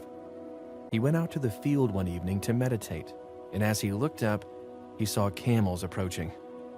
Rebekah also looked up and saw Isaac. She got down from her camel and asked the servant, "Who is that man in the field coming to meet us?" "He is my master," the servant answered. So she took her veil and covered herself. Then the servant told Isaac all he had done. Isaac brought her into the tent of his mother Sarah, and he married Rebekah. So she became his wife, and he loved her.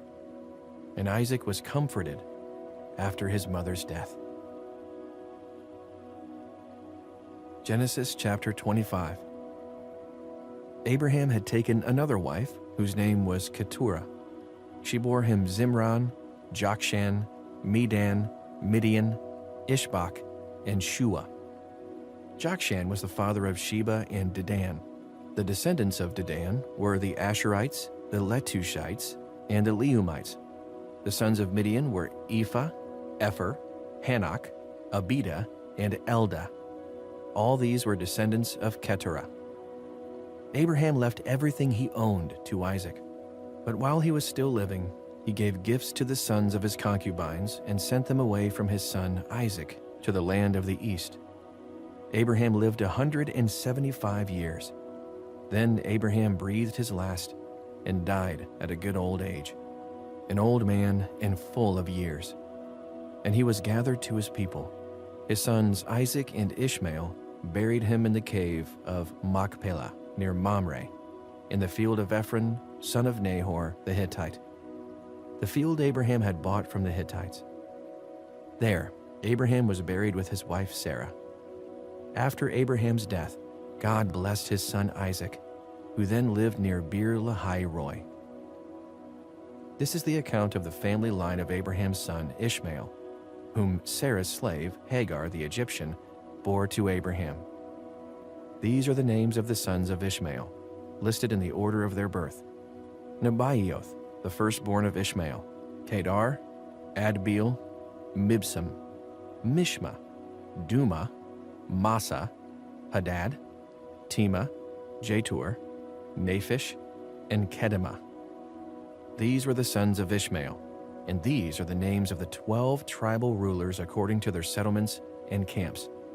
Ishmael lived 137 years. He breathed his last and died, and he was gathered to his people. His descendants settled in the area from the Havilah to Shur, near the eastern border of Egypt, as you go toward Ashur. And they lived in hostility toward all the tribes related to them. This is the account of the family line of Abraham's son, Isaac. Abraham became the father of Isaac, and Isaac was 40 years old when he married Rebekah, daughter of Bethuel, the Aramean, from Paddan Aram, and sister of Laban, the Aramean. Isaac prayed to the Lord on behalf of his wife, because she was childless. The Lord answered his prayer, and his wife Rebekah became pregnant. The babies jostled each other within her, and she said, "Why is this happening to me?" So she went to inquire of the Lord. The Lord said to her, "Two nations are in your womb, and two peoples from within you will be separated. One people will be stronger than the other, and the older will serve the younger." When the time came for her to give birth, there were twin boys in her womb. The first to come out was red, and his whole body was like a hairy garment. So they named him Esau. After this, his brother came out, with his hand grasping Esau's heel. So he was named Jacob. Isaac was 60 years old when Rebekah gave birth to them. The boys grew up, and Esau became a skillful hunter, a man of the open country, while Jacob was content to stay at home among the tents. Isaac, who had a taste for wild game, loved Esau, but Rebekah loved Jacob. Once when Jacob was cooking some stew, Esau came in from the open country, famished. He said to Jacob, "Quick, let me have some of that red stew. I'm famished." That is why he was also called Edom. Jacob replied, "First, sell me your birthright." "Look, I'm about to die," Esau said. "What good is the birthright to me?" But Jacob said, "Swear to me first." So he swore an oath to him, selling his birthright to Jacob. Then Jacob gave Esau some bread and some lentil stew. He ate and drank, and then got up and left. So Esau despised his birthright. Genesis chapter 26. Now there was a famine in the land, besides the previous famine in Abraham's time, and Isaac went to Abimelech, king of the Philistines, in Gerar. The Lord appeared to Isaac and said, "Do not go down to Egypt. Live in the land where I tell you to live. Stay in this land for a while, and I will be with you and will bless you. For to you and your descendants I will give all these lands, and will confirm the oath I swore to your father Abraham. I will make your descendants as numerous as the stars in the sky, and will give them all these lands. And through your offspring, all nations on earth will be blessed. Because Abraham obeyed me and did everything I required of him, keeping my commands, my decrees, and my instructions. So Isaac stayed in Gerar. When the men of that place asked him about his wife, he said, "She is my sister," because he was afraid to say, "She is my wife." He thought, "The men of this place might kill me on account of Rebekah, because she is beautiful." When Isaac had been there a long time, Abimelech, king of the Philistines, looked down from a window and saw Isaac caressing his wife Rebekah. So Abimelech summoned Isaac and said, "She is really your wife. Why did you say she is my sister?" Isaac answered him, "Because I thought I might lose my life on account of her." Then Abimelech said, "What is this you have done to us? One of the men might well have slept with your wife, and you would have brought guilt upon us." So Abimelech gave orders to all the people, "Anyone who harms this man or his wife shall surely be put to death." Isaac planted crops in that land, and the same year reaped 100-fold, because the Lord blessed him. The man became rich, and his wealth continued to grow until he became very wealthy. He had so many flocks and herds and servants that the Philistines envied him. So all the wells that his father's servant had dug in the time of his father Abraham, the Philistines stopped up, filling them with earth. Then Abimelech said to Isaac, "Move away from us. You have become too powerful for us." So Isaac moved away from there and encamped in the valley of Gerar, where he settled. Isaac reopened the wells that had been dug in the time of his father Abraham, which the Philistines had stopped up after Abraham died, and he gave them the same names his father had given them.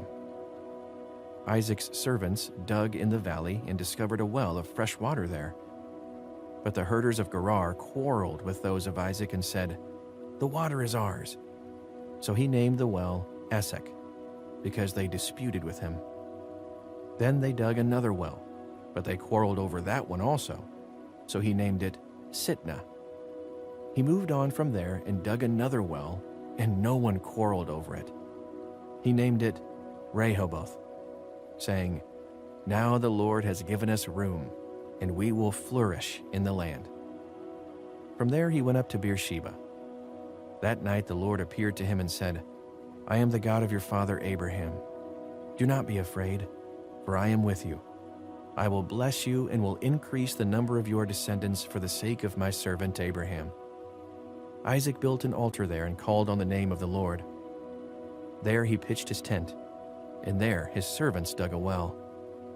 Meanwhile, Abimelech had come to him from Gerar with Ahazath, his personal advisor, and Phicol, the commander of his forces. Isaac asked them, "Why have you come to me, since you were hostile to me and sent me away?" They answered, "We saw clearly that the Lord was with you, so we said, 'There ought to be a sworn agreement between us and you. Let us make a treaty with you that you will do us no harm, just as we did not harm you, but always treated you well and sent you away peacefully. And now you are blessed by the Lord.'" Isaac then made a feast for them, and they ate and drank. Early the next morning, the men swore an oath to each other. Then Isaac sent them on their way, and they went away peacefully. That day, Isaac's servants came and told him about the well they had dug. They said, "We found water." He called it Sheba, and to this day the name of the town has been Beersheba. When Esau was 40 years old, he married Judith, daughter of Beeri the Hittite, and also Basemath, daughter of Elon the Hittite. They were a source of grief to Isaac and Rebekah. Genesis chapter 27. When Isaac was old and his eyes were so weak that he could no longer see, he called for Esau, his older son, and said to him, "My son." "Here I am," he answered. Isaac said, "I am now an old man and don't know the day of my death. Now then, Get your equipment, your quiver and bow, and go out to the open country to hunt some wild game for me. Prepare me the kind of tasty food I like, and bring it to me to eat, so that I may give you my blessing before I die." Now Rebekah was listening as Isaac spoke to his son Esau. When Esau left for the open country to hunt game and bring it back, Rebekah said to her son Jacob, "Look, I overheard your father say to your brother Esau, 'Bring me some game and prepare me some tasty food to eat, so that I may give you my blessing in the presence of the Lord before I die.' Now, my son, listen carefully and do what I tell you. Go out to the flock and bring me 2 choice young goats so I can prepare some tasty food for your father, just the way he likes it. Then take it to your father to eat, so that he may give you his blessing before he dies." Jacob said to Rebekah his mother, "But my brother Esau is a hairy man while I have smooth skin. What if my father touches me? I would appear to be tricking him and would bring down a curse on myself rather than a blessing." His mother said to him, "My son, let the curse fall on me. Just do what I say. Go and get them for me." So he went and got them and brought them to his mother, and she prepared some tasty food just the way his father liked it. Then Rebekah took the best clothes of Esau, her older son, which she had in the house, and put them on her younger son Jacob. She also covered his hands and the smooth part of his neck with the goat skins. Then she handed to her son Jacob the tasty food and the bread she had made. He went to his father and said, "My father?" "Yes, my son," he answered. "Who is it?" Jacob said to his father, "I am Esau, your firstborn. I have done as you told me. Please sit up and eat some of my game, so that you may give me your blessing." Isaac asked his son, "How did you find it so quickly, my son?" "The Lord your God gave me success," he replied. Then Isaac said to Jacob, "Come near so I can touch you, my son, to know whether you really are my son Esau or not." Jacob went close to his father Isaac, who touched him and said, "The voice is the voice of Jacob, but the hands are the hands of Esau." He did not recognize him, for his hands were hairy like those of his brother Esau. So he proceeded to bless him. "Are you really my son Esau?" he asked. "I am," he replied. Then he said, "My son, bring me some of your game to eat, so that I may give you my blessing."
Jacob brought it to him, and he ate. And he brought some wine, and he drank. Then his father Isaac said to him, "Come here, my son, and kiss me." So he went to him and kissed him.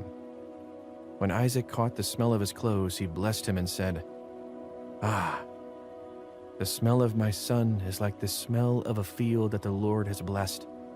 May God give you heaven's dew and earth's richness, an abundance of grain and new wine. May nations serve you and peoples bow down to you. Be Lord over your brothers, and may the sons of your mother bow down to you. May those who curse you be cursed, and those who bless you be blessed." After Isaac finished blessing him, and Jacob had scarcely left his father's presence, his brother Esau came in from hunting. He too prepared some tasty food and brought it to his father. Then he said to him, "My father, please sit up and eat some of my game, so that you may give me your blessing." His father Isaac asked him, "Who are you?" "I am your son," he answered, "your firstborn, Esau." Isaac trembled violently and said, "Who was it then that hunted game and brought it to me? I ate it just before you came, and I blessed him, and indeed he will be blessed." When Esau heard his father's words, he burst out with a loud and bitter cry and said to his father, "Bless me, me too, my father." But he said, "Your brother came deceitfully and took your blessing." Esau said, "Isn't he rightly named Jacob? This is the second time he has taken advantage of me. He took my birthright, and now he's taking my blessing." Then he asked, "Haven't you reserved any blessing for me?" Isaac answered Esau, "I have made him lord over you, and have made all his relatives his servants, and I have sustained him with grain and new wine. So what can I possibly do for you, my son?" Esau said to his father, "Do you have only one blessing, my father? Bless me too, my father." Then Esau wept aloud. His father Isaac answered him, "Your dwelling will be away from the earth's richness, away from the dew of heaven above. You will live by the sword, and you will serve your brother. But when you grow restless, you will throw his yoke from off your neck." Esau held a grudge against Jacob because of the blessing his father had given him. He said to himself, "The days of mourning for my father are near. Then I will kill my brother Jacob." When Rebekah was told what her older son Esau had said, she sent for her younger son Jacob and said to him, "Your brother Esau is planning to avenge himself by killing you. Now then, my son, do what I say. Flee at once to my brother Laban in Haran. Stay with him for a while until your brother's fury subsides. When your brother is no longer angry with you and forgets what you did to him, I'll send word for you to come back from there. Why should I lose both of you in one day?" Then Rebekah said to Isaac, "I'm disgusted with living because of these Hittite women. If Jacob takes a wife from among the women of this land, from Hittite women like these, my life will not be worth living." Genesis chapter 28. So Isaac called for Jacob and blessed him. Then he commanded him, "Do not marry a Canaanite woman." So at once to Paddan Aram, to the house of your mother's father Bethuel. Take a wife for yourself there, from among the daughters of Laban, your mother's brother. May God Almighty bless you and make you fruitful and increase your numbers until you become a community of peoples. May he give you and your descendants the blessing given to Abraham, so that you may take possession of the land where you now reside as a foreigner, the land God gave to Abraham." Then Isaac sent Jacob on his way, and he went to Paddan Aram, to Laban son of Bethuel, the Aramean, the brother of Rebekah, who is the mother of Jacob and Esau. Now Esau learned that Isaac had blessed Jacob and had sent him to Paddan Aram to take a wife from there, and that when he blessed him, he commanded him, "Do not marry a Canaanite woman." and that Jacob had obeyed his father and mother and had gone to Paddan Aram. Esau then realized how displeasing the Canaanite women were to his father Isaac. So he went to Ishmael and married Mahalath, the sister of Nebaioth, and daughter of Ishmael, son of Abraham, in addition to the wives he already had. Jacob left Beersheba and set out for Haran. When he reached a certain place, he stopped for the night because the sun had set. Taking one of the stones there, he put it under his head and lay down to sleep. He had a dream in which he saw a stairway resting on the earth, with its top reaching to heaven, and the angels of God were ascending and descending on it. There above it stood the Lord, and he said, "I am the Lord, the God of your father Abraham and the God of Isaac. I will give you and your descendants the land on which you are lying. Your descendants will be like the dust of the earth, and you will spread out to the west and to the east, to the north and to the south. All peoples on earth will be blessed through you and your offspring. I am with you and will watch over you wherever you go, and I will bring you back to this land. I will not leave you until I have done what I have promised you." When Jacob awoke from his sleep, he thought, "Surely the Lord is in this place, and I was not aware of it." He was afraid and said, "How awesome is this place! This is none other than the house of God. This is the gate of heaven." Early the next morning, Jacob took the stone he had placed under his head and set it up as a pillar and poured oil on top of it. He called that place Bethel, though the city used to be called Luz. Then Jacob made a vow, saying, "If God will be with me and will watch over me on this journey I am taking, and will give me food to eat and clothes to wear, so that I return safely to my father's household, then the Lord will be my God, and this stone that I have set up as a pillar will be God's house. And of all that you give me, I will give you a tenth." Genesis chapter 29. Then Jacob continued on his journey and came to the land of the eastern peoples. There he saw a well in the open country, with 3 flocks of sheep lying near it because the flocks were watered from that well. The stone over the mouth of the well was large. When all the flocks were gathered there, the shepherds would roll away the stone from the well's mouth and water the sheep. Then they would return the stone to its place over the mouth of the well. Jacob asked the shepherds, "My brothers, where are you from?" "We're from Haran," they replied. He said to them, "Do you know Laban, Nahor's grandson?" "Yes, we know him," they answered. Then Jacob asked them, "Is he well?" "Yes, he is," they said, "and here comes his daughter Rachel with the sheep." "Look," he said, "the sun is still high. It is not time for the flocks to be gathered. Water the sheep and take them back to pasture." "We can't," they replied, "until all the flocks are gathered and the stone has been rolled away from the mouth of the well. Then we will water the sheep." While he was still talking with them, Rachel came with her father's sheep, for she was a shepherd.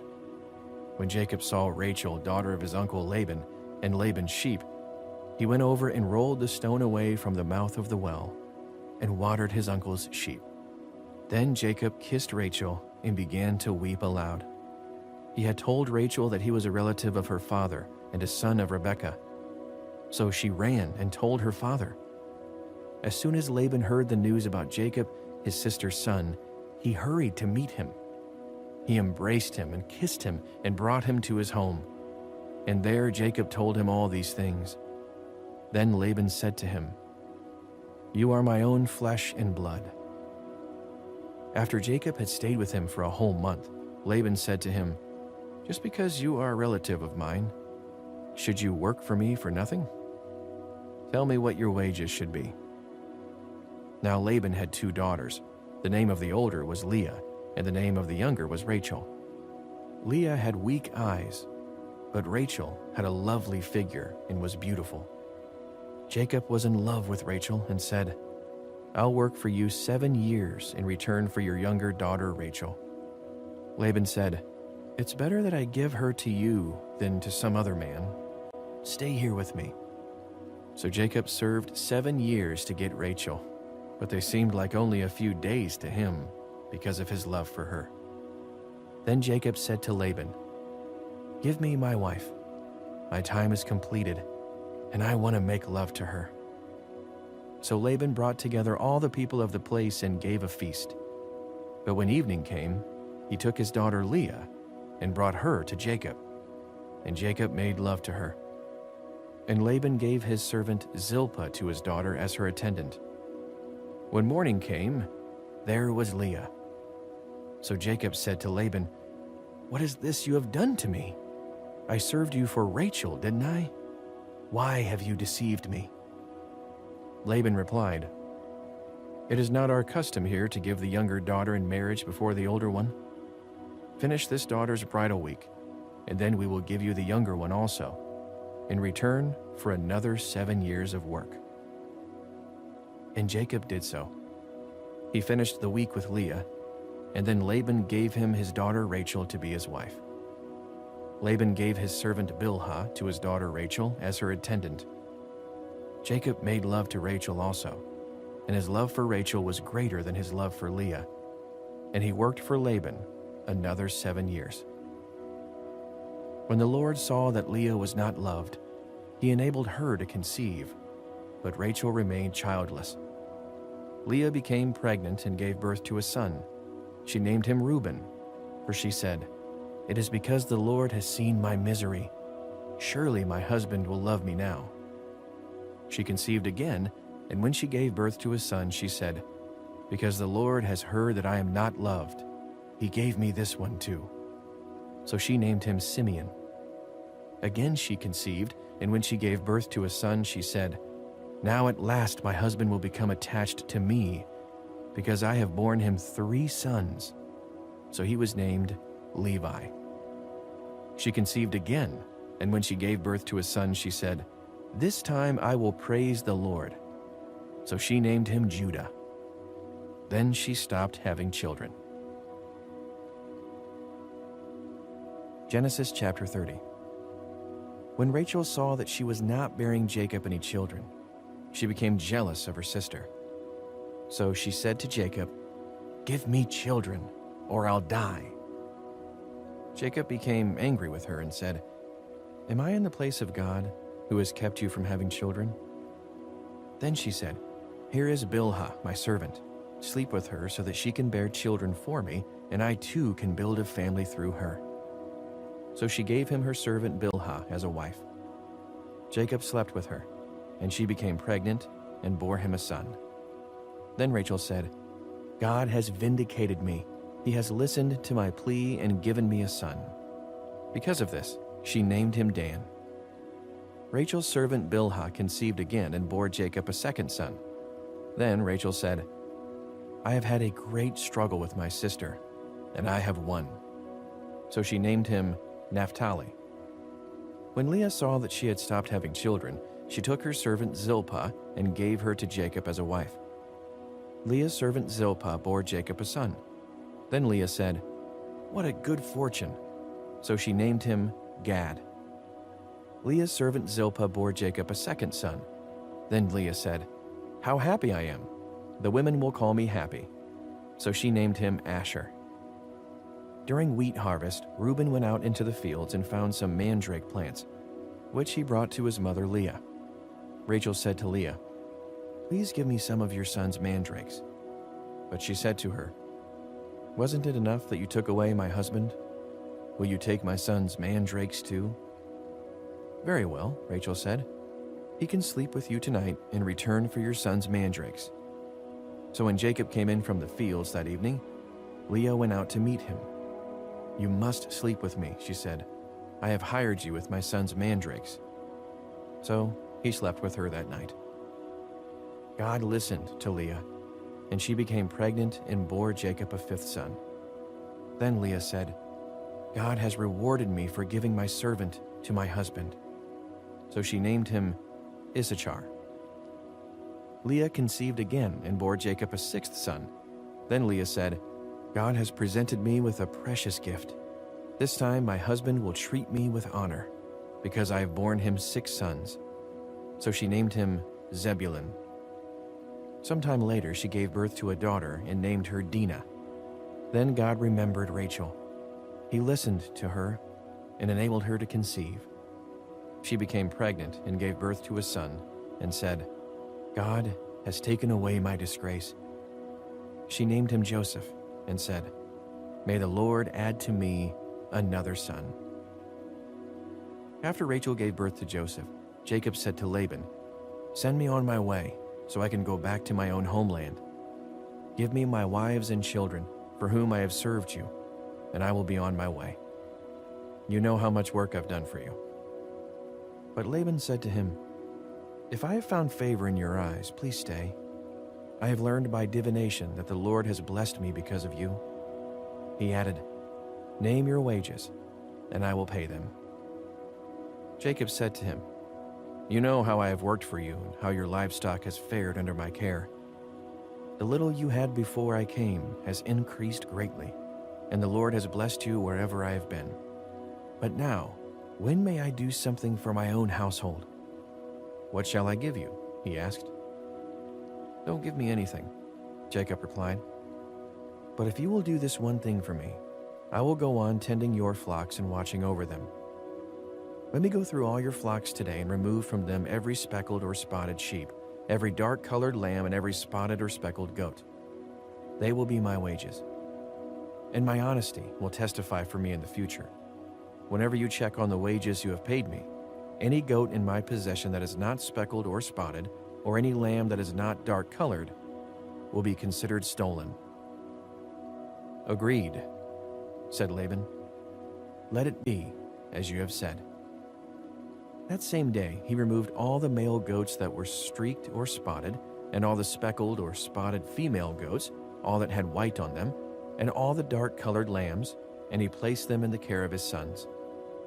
Then he put a 3-day journey between himself and Jacob, while Jacob continued to tend the rest of Laban's flocks.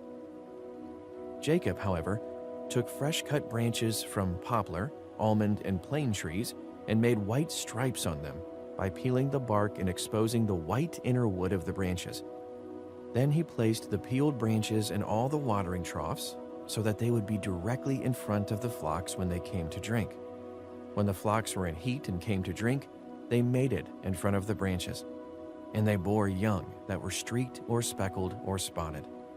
Jacob set apart the young of the flock by themselves, but made the rest face the streaked and dark-colored animals that belonged to Laban.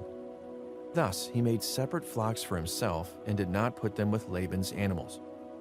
Whenever the stronger females were in heat, Jacob would place the branches in the troughs in front of the animals so they would mate near the branches.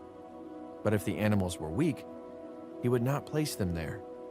So the weak animals went to Laban and the strong ones to Jacob. In this way, the men grew exceedingly prosperous and came to own large flocks, and female and male servants, and camels and donkeys. Genesis chapter 31. Jacob heard that Laban's sons were saying, "Jacob has taken everything our father owned and has gained all this wealth from what belonged to our father." And Jacob noticed that Laban's attitude toward him was not what it had been. Then the Lord said to Jacob, "Go back to the land of your fathers and to your relatives, and I will be with you." So Jacob sent word to Rachel and Leah to come out to the fields where his flocks were. He said to them, "I see that your father's attitude toward me is not what it was before, but the God of my father has been with me. You know that I've worked for your father with all my strength, yet your father has cheated me by changing my wages 10 times. However, God has not allowed him to harm me. If he said, 'The speckled ones will be your wages,' then all the flocks gave birth to speckled young. And if he said, 'The streaked ones will be your wages,' then all the flocks bore streaked young. So God has taken away your father's livestock and has given them to me. In breeding season, I once had a dream in which I looked up and saw that the male goats mating with the flock were streaked, speckled, or spotted. The angel of God said to me in the dream, 'Jacob?' I answered, 'Here I am.' And he said, 'Look up and see that all the male goats mating with the flock are streaked, speckled, or spotted, for I have seen all that Laban has been doing to you. I am the God of Bethel, where you anointed a pillar and where you made a vow to me. Now leave this land at once and go back to your native land." Then Rachel and Leah replied, "Do we still have any share in the inheritance of our father's estate? Does he not regard us as foreigners? Not only has he sold us, but he has used up what was paid for us. Surely all the wealth that God took away from our father belongs to us and our children. So do whatever God has told you."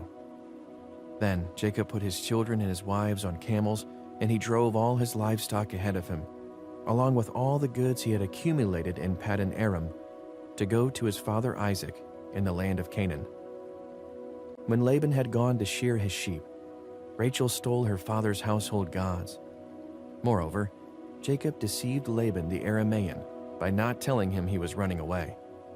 So he fled with all he had, crossed the Euphrates River, and headed for the hill country of Gilead. On the third day, Laban was told that Jacob had fled. Taking his relatives with him, he pursued Jacob for 7 days and caught up with him in the hill country of Gilead. Then God came to Laban the Aramean in a dream at night and said to him, "Be careful not to say anything to Jacob, either good or bad." Jacob had pitched his tent in the hill country of Gilead when Laban overtook him, and Laban and his relatives camped there too. Then Laban said to Jacob, "What have you done? You've deceived me, and you've carried off my daughters like captives in war. Why did you run off secretly and deceive me? Why didn't you tell me, so I could send you away with joy and singing to the music of timbrels and harps? You didn't even let me kiss my grandchildren and my daughters goodbye. You have done a foolish thing. I have the power to harm you. But last night the God of your father said to me, 'Be careful not to say anything to Jacob, either good or bad.' Now you have gone off because you long to return to your father's household. But why did you steal my gods?" Jacob answered Laban, "I was afraid, because I thought you would take your daughters away from me by force. But if you find anyone who has your gods, that person shall not live. In the presence of our relatives, see for yourself whether there is anything of yours here with me, and if so, take it." Now Jacob did not know that Rachel had stolen the gods. So Laban went into Jacob's tent and into Leah's tent and into the tent of the 2 female servants, but he found nothing. After he came out of Leah's tent, he entered Rachel's tent. Now Rachel had taken the household gods and put them inside her camel's saddle and was sitting on them. Laban searched through everything in the tent, but found nothing. Rachel said to her father, "Don't be angry, my lord, that I cannot stand up in your presence. I'm having my period." So he searched, but could not find the household gods. Jacob was angry and took Laban to task. "What is my crime?" he asked Laban. "How have I wronged you that you hunt me down? Now that you have searched through all my goods, what have you found that belongs to your household? Put it here in front of your relatives and mine, and let them judge between the 2 of us.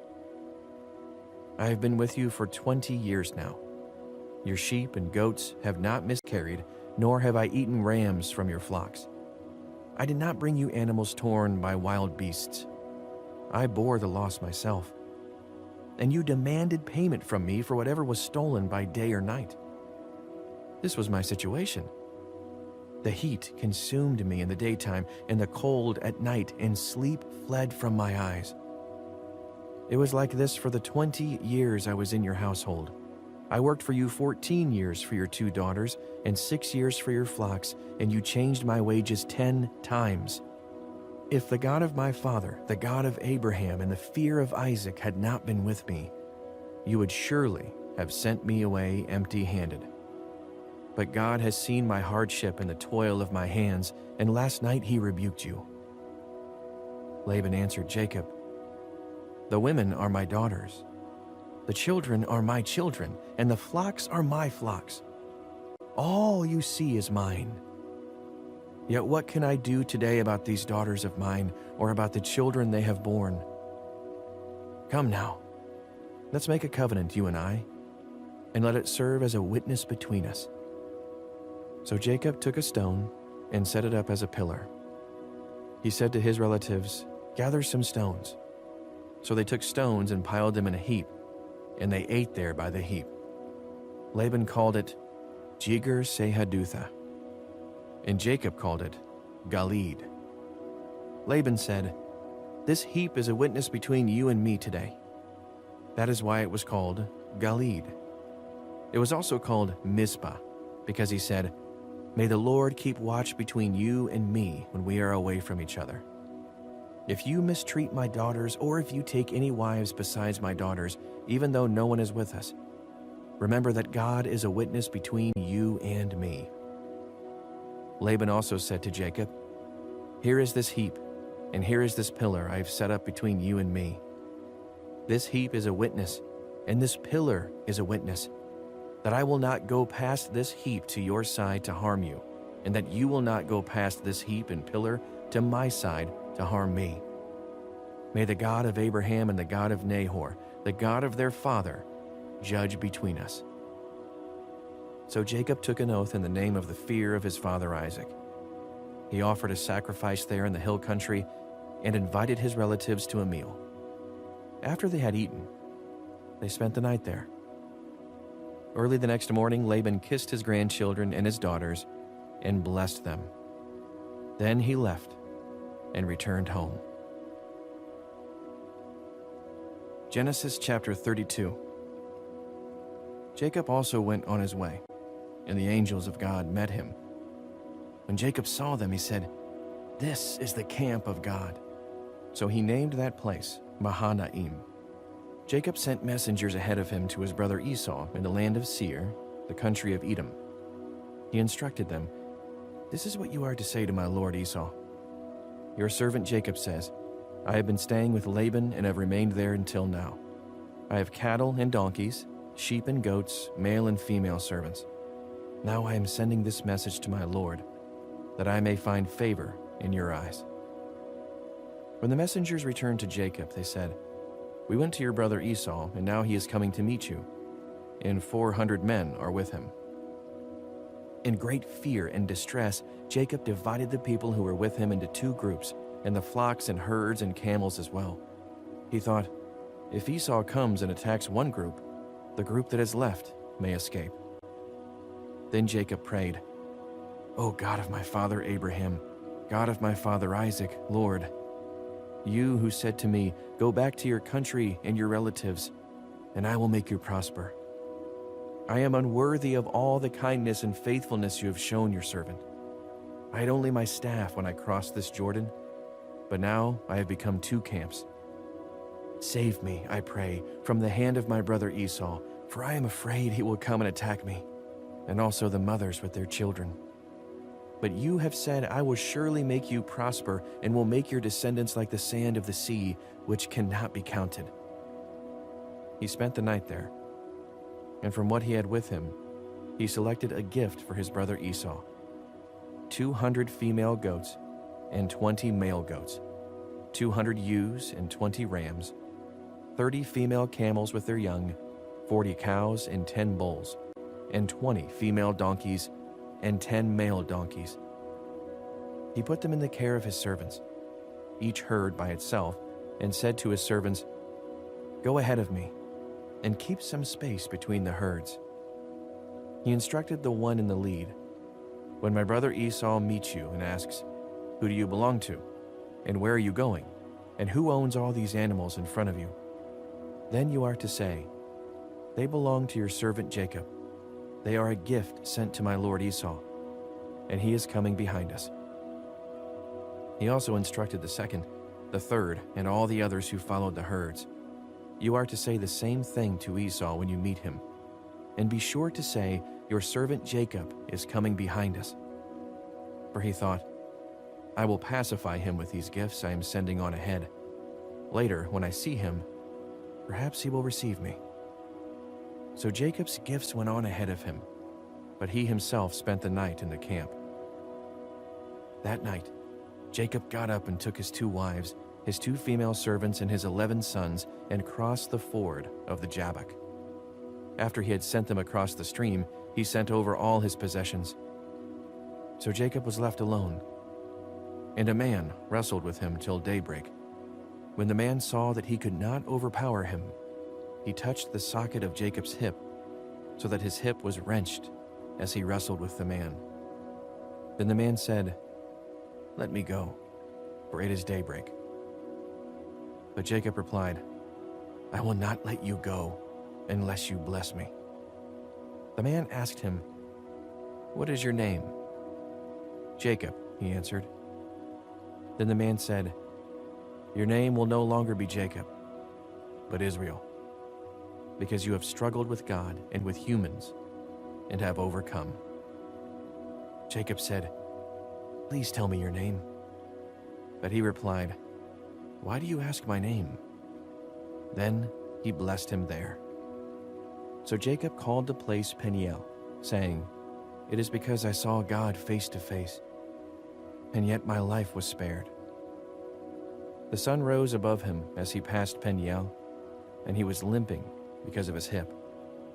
Therefore, to this day, the Israelites do not eat the tendon attached to the socket of the hip, because the socket of Jacob's hip was touched near the tendon. Genesis chapter 33. Jacob looked up, and there was Esau, coming with his 400 men. So he divided the children among Leah, Rachel, and the 2 female servants. He put the female servants and their children in front, Leah and her children next, and Rachel and Joseph in the rear. He himself went on ahead and bowed down to the ground 7 times as he approached his brother. But Esau ran to meet Jacob and embraced him. He threw his arms around his neck and kissed him, and they wept. Then Esau looked up and saw the women and children. "Who are these with you?" he asked. Jacob answered, "They are the children God has graciously given your servant." Then the female servants and their children approached and bowed down. Next, Leah and her children came and bowed down. Last of all came Joseph and Rachel, and they too bowed down. Esau asked, "What's the meaning of all these flocks and herds I met?" "To find favor in your eyes, my lord," he said. But Esau said, "I already have plenty, my brother. Keep what you have for yourself." "No, please," said Jacob. "If I have found favor in your eyes, accept this gift from me. For to see your face is like seeing the face of God. Now that you have received me favorably, please accept the present that was brought to you, for God has been gracious to me, and I have all I need." And because Jacob insisted, Esau accepted it. Then Esau said, "Let us be on our way. I'll accompany you." But Jacob said to him, "My Lord knows that the children are tender and that I must care for the ewes and cows that are nursing their young. If they are driven hard just one day, all the animals will die. So let my Lord go on ahead of his servant, while I move along slowly at the pace of the flocks and herds before me and the pace of the children, until I come to my Lord in Seir." Esau said, "Then let me leave some of my men with you." "But why do that?" Jacob asked. "Just let me find favor in the eyes of my Lord." So that day, Esau started on his way back to Seir. Jacob, however, went to Succoth, where he built a place for himself and made shelters for his livestock. That is why the place is called Succoth. After Jacob came from Paddan Aram, he arrived safely at the city of Shechem in Canaan and camped within sight of the city. For 100 pieces of silver, he bought from the sons of Hamor, the father of Shechem, the plot of ground where he pitched his tent. There he set up an altar and called it El Elohe, Israel. Genesis chapter 34. Now Dinah, the daughter Leah had borne to Jacob, went out to visit the women of the land. When Shechem, son of Hamor the Hivite, the ruler of that area, saw her, he took her and raped her. His heart was drawn to Dinah, daughter of Jacob. He loved the young woman and spoke tenderly to her. And Shechem said to his father Hamor, "Get me this girl as my wife." When Jacob heard that his daughter Dinah had been defiled, his sons were in the fields with his livestock, so he did nothing about it until they came home. Then Shechem's father Hamor went out to talk with Jacob. Meanwhile, Jacob's sons had come in from the fields as soon as they heard what had happened. They were shocked and furious because Shechem had done an outrageous thing in Israel by sleeping with Jacob's daughter, a thing that should not be done. But Hamor said to them, "My son Shechem has his heart set on your daughter. Please give her to him as his wife. Intermarry with us. Give us your daughters and take our daughters for yourselves. You can settle among us. The land is open to you. Live in it, trade in it, and acquire property in it." Then Shechem said to Dinah's father and brothers, "Let me find favor in your eyes, and I will give you whatever you ask. Make the price for the bride and the gift I am to bring as great as you like, and I'll pay whatever you ask me. Only give me the young woman as my wife." Because their sister Dinah had been defiled, Jacob's sons replied deceitfully as they spoke to Shechem and his father Hamor. They said to them, "We can't do such a thing. We can't give our sister to a man who is not circumcised. That would be a disgrace to us. We will enter into an agreement with you on one condition only, that you become like us, by circumcising all your males. Then we will give you our daughters and take your daughters for ourselves. We'll settle among you and become one people with you. But if you will not agree to be circumcised, we'll take our sister and go." Their proposal seemed good to Hamor and his son Shechem. The young man, who was the most honored of all his father's family, lost no time in doing what they said, because he was delighted with Jacob's daughter. So Hamor and his son Shechem went to the gate of their city to speak to the men of their city. "These men are friendly toward us," they said. "Let them live in our land and trade in it. The land has plenty of room for them. We can marry their daughters, and they can marry ours. But the men will agree to live with us as one people only on the condition that our males be circumcised, as they themselves are. Won't their livestock, their property, and all their other animals become ours? So let us agree to their terms, and they will settle among us." All the men who went out of the city gate agreed with Hamor and his son Shechem, and every male in the city was circumcised. 3 days later, while all of them were still in pain, 2 of Jacob's sons, Simeon and Levi, Dinah's brothers, took their swords and attacked the unsuspecting city, killing every male. They put Hamor and his son Shechem to the sword and took Dinah from Shechem's house and left. The sons of Jacob came upon the dead bodies and looted the city where their sister had been defiled. They seized their flocks and herds and donkeys and everything else of theirs in the city and out in the fields. They carried off all their wealth and all their women and children, taking as plunder everything in the houses. Then Jacob said to Simeon and Levi, "You have brought trouble on me by making me obnoxious to the Canaanites and Perizzites, the people living in this land. We are few in number, and if they join forces against me and attack me, I and my household will be destroyed." But they replied, "Should he have treated our sister like a prostitute?" Genesis chapter 35. Then God said to Jacob, "Go up to Bethel and settle there, and build an altar there to God, who appeared to you when you were fleeing from your brother Esau." So Jacob said to his household and to all who were with him, "Get rid of the foreign gods you have with you, and purify yourselves and change your clothes.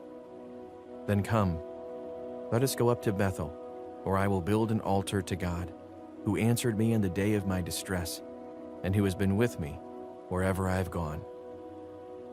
So they gave Jacob all the foreign gods they had, and the rings in their ears, and Jacob buried them under the oak at Shechem.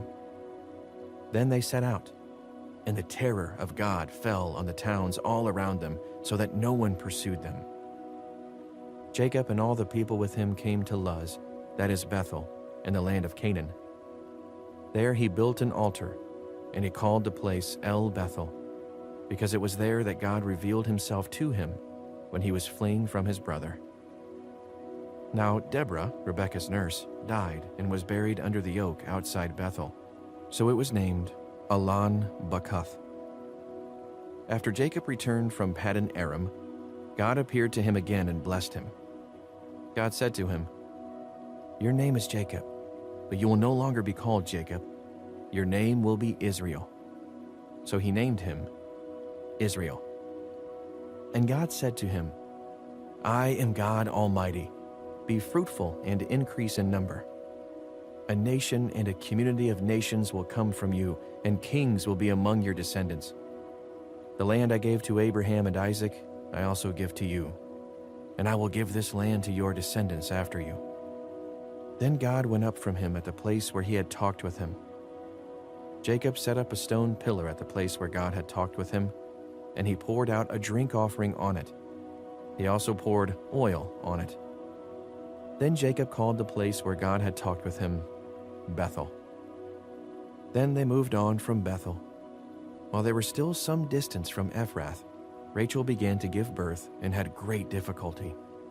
And as she was having great difficulty in childbirth, the midwife said to her, "Don't despair, for you have another son." As she breathed her last, for she was dying, she named her son Ben-Oni. But his father named him Benjamin. So Rachel died and was buried on the way to Ephrath, that is Bethlehem. Over her tomb Jacob set up a pillar, and to this day that pillar marks Rachel's tomb. Israel moved on again and pitched his tent beyond Migdal Eder. While Israel was living in that region, Reuben went in and slept with his father's concubine, Bilhah, and Israel heard of it. Jacob had 12 sons. The sons of Leah: Reuben, the firstborn of Jacob, Simeon, Levi, Judah, Issachar, and Zebulun. The sons of Rachel: Joseph and Benjamin. The sons of Rachel's servant Bilhah: Dan and Naphtali. The sons of Leah's servant Zilpah: Gad and Asher. These were the sons of Jacob, who were born to him in Paddan Aram. Jacob came home to his father Isaac in Mamre, near Kiriath Arba, that is Hebron, where Abraham and Isaac had stayed. Isaac lived 180 years. Then he breathed his last and died, and was gathered to his people, old and full of years. And his sons Esau and Jacob buried him. Genesis chapter 36. This is the account of the family line of Esau, that is, Edom.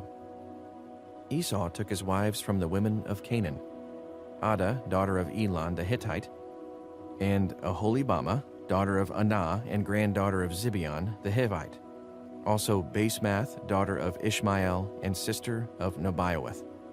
Adah bore Eliphaz to Esau, Basemath bore Ruel, and Aholibamah bore Jeush, Jalam, and Korah. These were the sons of Esau, who were born to him in Canaan. Esau took his wives and sons and daughters and all the members of his household, as well as his livestock and all his other animals, and all the goods he had acquired in Canaan, and moved to a land some distance from his brother Jacob. Their possessions were too great for them to remain together. The land where they were staying could not support them both because of their livestock. So Esau, that is Edom, settled in the hill country of Seir. This is the account of the family line of Esau, the father of the Edomites, in the hill country of Seir. These are the names of Esau's sons: Eliphaz, the son of Esau's wife Adah, and Reuel, the son of Esau's wife Basemath. The sons of Eliphaz: Taman, Omar, Zepho, Gatam, and Kenaz. Esau's son Eliphaz also had a concubine named Timnah, who bore him Amalek. These were grandsons of Esau's wife Adah. The sons of Reuel: Nahath, Zerah, Shammah, and Mizah. These were grandsons of Esau's wife, Basemath. The sons of Esau's wife, Aholibamah, daughter of Anah, and granddaughter of Zibeon, whom she bore to Esau, Jeush, Jalam, and Korah. These were the chiefs among Esau's descendants, the sons of Eliphaz, the firstborn of Esau, chiefs Taman, Omar, Zepho, Kenaz, Korah, Gatam, and Amalek. These were the chiefs descended from Eliphaz and Edom. They were grandsons of Adah. The sons of Esau's son Reuel, chiefs Nahath, Zerah, Shammah, and Mizah. These were the chiefs descended from Reuel and Edom. They were grandsons of Esau's wife, Basemath. The sons of Esau's wife, Aholibamah, chiefs Jeush, Jalam, and Korah. These were the chiefs descended from Esau's wife, Aholibamah, daughter of Anah. These were the sons of Esau, that is, Edom, and these were their chiefs. These were the sons of Seir the Horite, who were living in the region: Lotan, Shobal, Zibeon, Anah, Dishon, Ezer, and Dishan. These sons of Seir in Edom were Horite chiefs. The sons of Lotan, Hori and Homam. Timnah was Lotan's sister. The sons of Shobal, Alvan, Manahath, Ebal, Shepho, and Onam. The sons of Zibeon, Aiah and Anah. This is the Anah who discovered the hot springs in the desert while he was grazing the donkeys of his father Zibeon. The children of Anah, Dishon and Aholibamah, daughter of Anah. The sons of Dishon, Hemdan, Eshban, Ithran, and Cheran. The sons of Ezer, Bilhan, Zavan, and Akan. The sons of Dishan, Uz, and Aran. These were the Horite chiefs: Lotan, Shobal, Zibeon, Anah, Dishon, Ezer, and Dishan. These were the Horite chiefs according to their divisions in the land of Seir. These were the kings who reigned in Edom before any Israelite king reigned. Bela, son of Beor, became king of Edom. His city was named Dinhabah. When Bela died, Jobab, son of Zerah from Bozrah, succeeded him as king. When Jobab died, Hasham from the land of the Temanites succeeded him as king. When Hasham died, Hadad, son of Bedad, who defeated Midian in the country of Moab, succeeded him as king.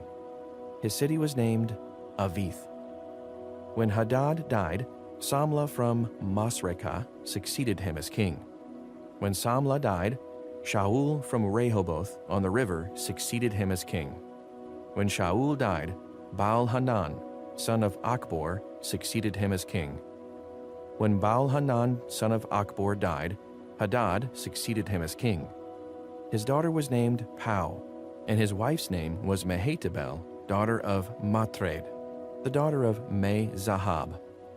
These were the chiefs descended from Esau by name, according to their clans and regions: Timnah, Alva, Japheth, Aholibamah, Elah, Pinon, Kenaz, Taman, Mibzar, Magdiel, and Iram. These were the chiefs of Edom, according to their settlements in the land they occupied. This is the family line of Esau, the father of the Edomites. Genesis chapter 37. Jacob lived in the land where his father had stayed, the land of Canaan. This is the account of Jacob's family line. Joseph, a young man of 17, was tending the flocks with his brothers, the sons of Bilhah and the sons of Zilpah, his father's wives, and he brought their father a bad report about them.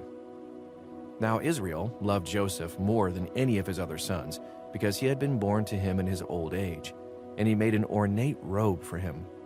When his brothers saw that their father loved him more than any of them, they hated him and could not speak a kind word to him. Joseph had a dream, and when he told it to his brothers, they hated him all the more. He said to them, "Listen to this dream I had. We were binding sheaves of grain out in the field when suddenly my sheaf rose and stood upright. while your sheaves gathered around mine and bowed down to it." His brothers said to him, "Do you intend to reign over us? Will you actually rule us?" And they hated him all the more because of his dream and what he had said. Then he had another dream, and he told it to his brothers. "Listen," he said, "I had another dream, and this time the sun and moon and 11 stars were bowing down to me." When he told his father as well as his brothers, his father rebuked him and said, "What is this dream you had? Will your mother and I and your brothers actually come and bow down to the ground before you?" His brothers were jealous of him, but his father kept the matter in mind. Now his brothers had gone to graze their father's flocks near Shechem, and Israel said to Joseph, "As you know, your brothers are grazing the flocks near Shechem. Come, I'm going to send you to them." "Very well," he replied. So he said to him, "Go and see if all is well with your brothers and with the flocks, and bring word back to me." Then he sent him off from the valley of Hebron. When Joseph arrived at Shechem, a man found him wandering around in the fields and asked him, "What are you looking for?" He replied, "I'm looking for my brothers. Can you tell me where they are grazing their flocks?" "They have moved on from here," the man answered. "I heard them say, 'Let's go to Dothan.'" So Joseph went after his brothers and found them near Dothan. But they saw him in the distance, and before he reached them, they plotted to kill him. "Here comes that dreamer," they said to each other. "Come now, let's kill him and throw him into one of these cisterns and say that a ferocious animal devoured him. Then we'll see what comes of his dreams." When Reuben heard this, he tried to rescue him from their hands. "Let's not take his life," he said. "Don't shed any blood. Throw him into this cistern here in the wilderness, and don't lay a hand on him." Reuben said this to rescue him from them and take him back to his father.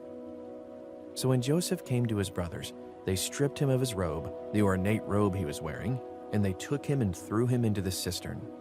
The cistern was empty. There was no water in it. As they sat down to eat their meal, they looked up and saw a caravan of Ishmaelites coming from Gilead. Their camels were loaded with spices, balm, and myrrh, and they were on their way to take them down to Egypt. Judah said to his brothers, "What will we gain if we kill our brother and cover up his blood? Come, let's sell him to the Ishmaelites and not lay our hands on him. After all, he is our brother, our own flesh and blood." His brothers agreed.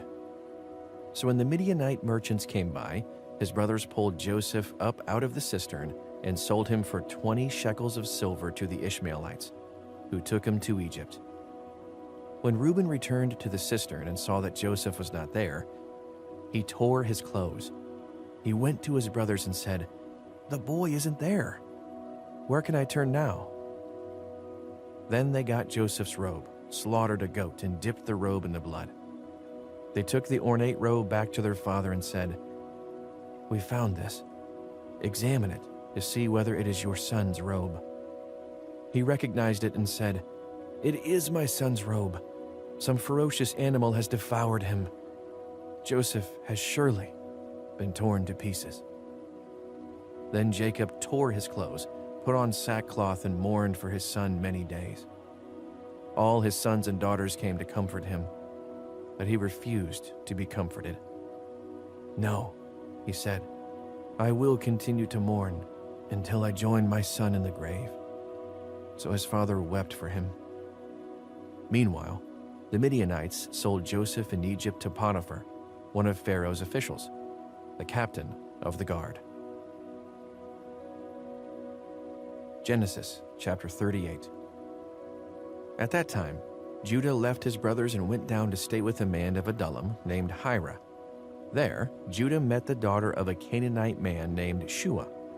He married her and made love to her.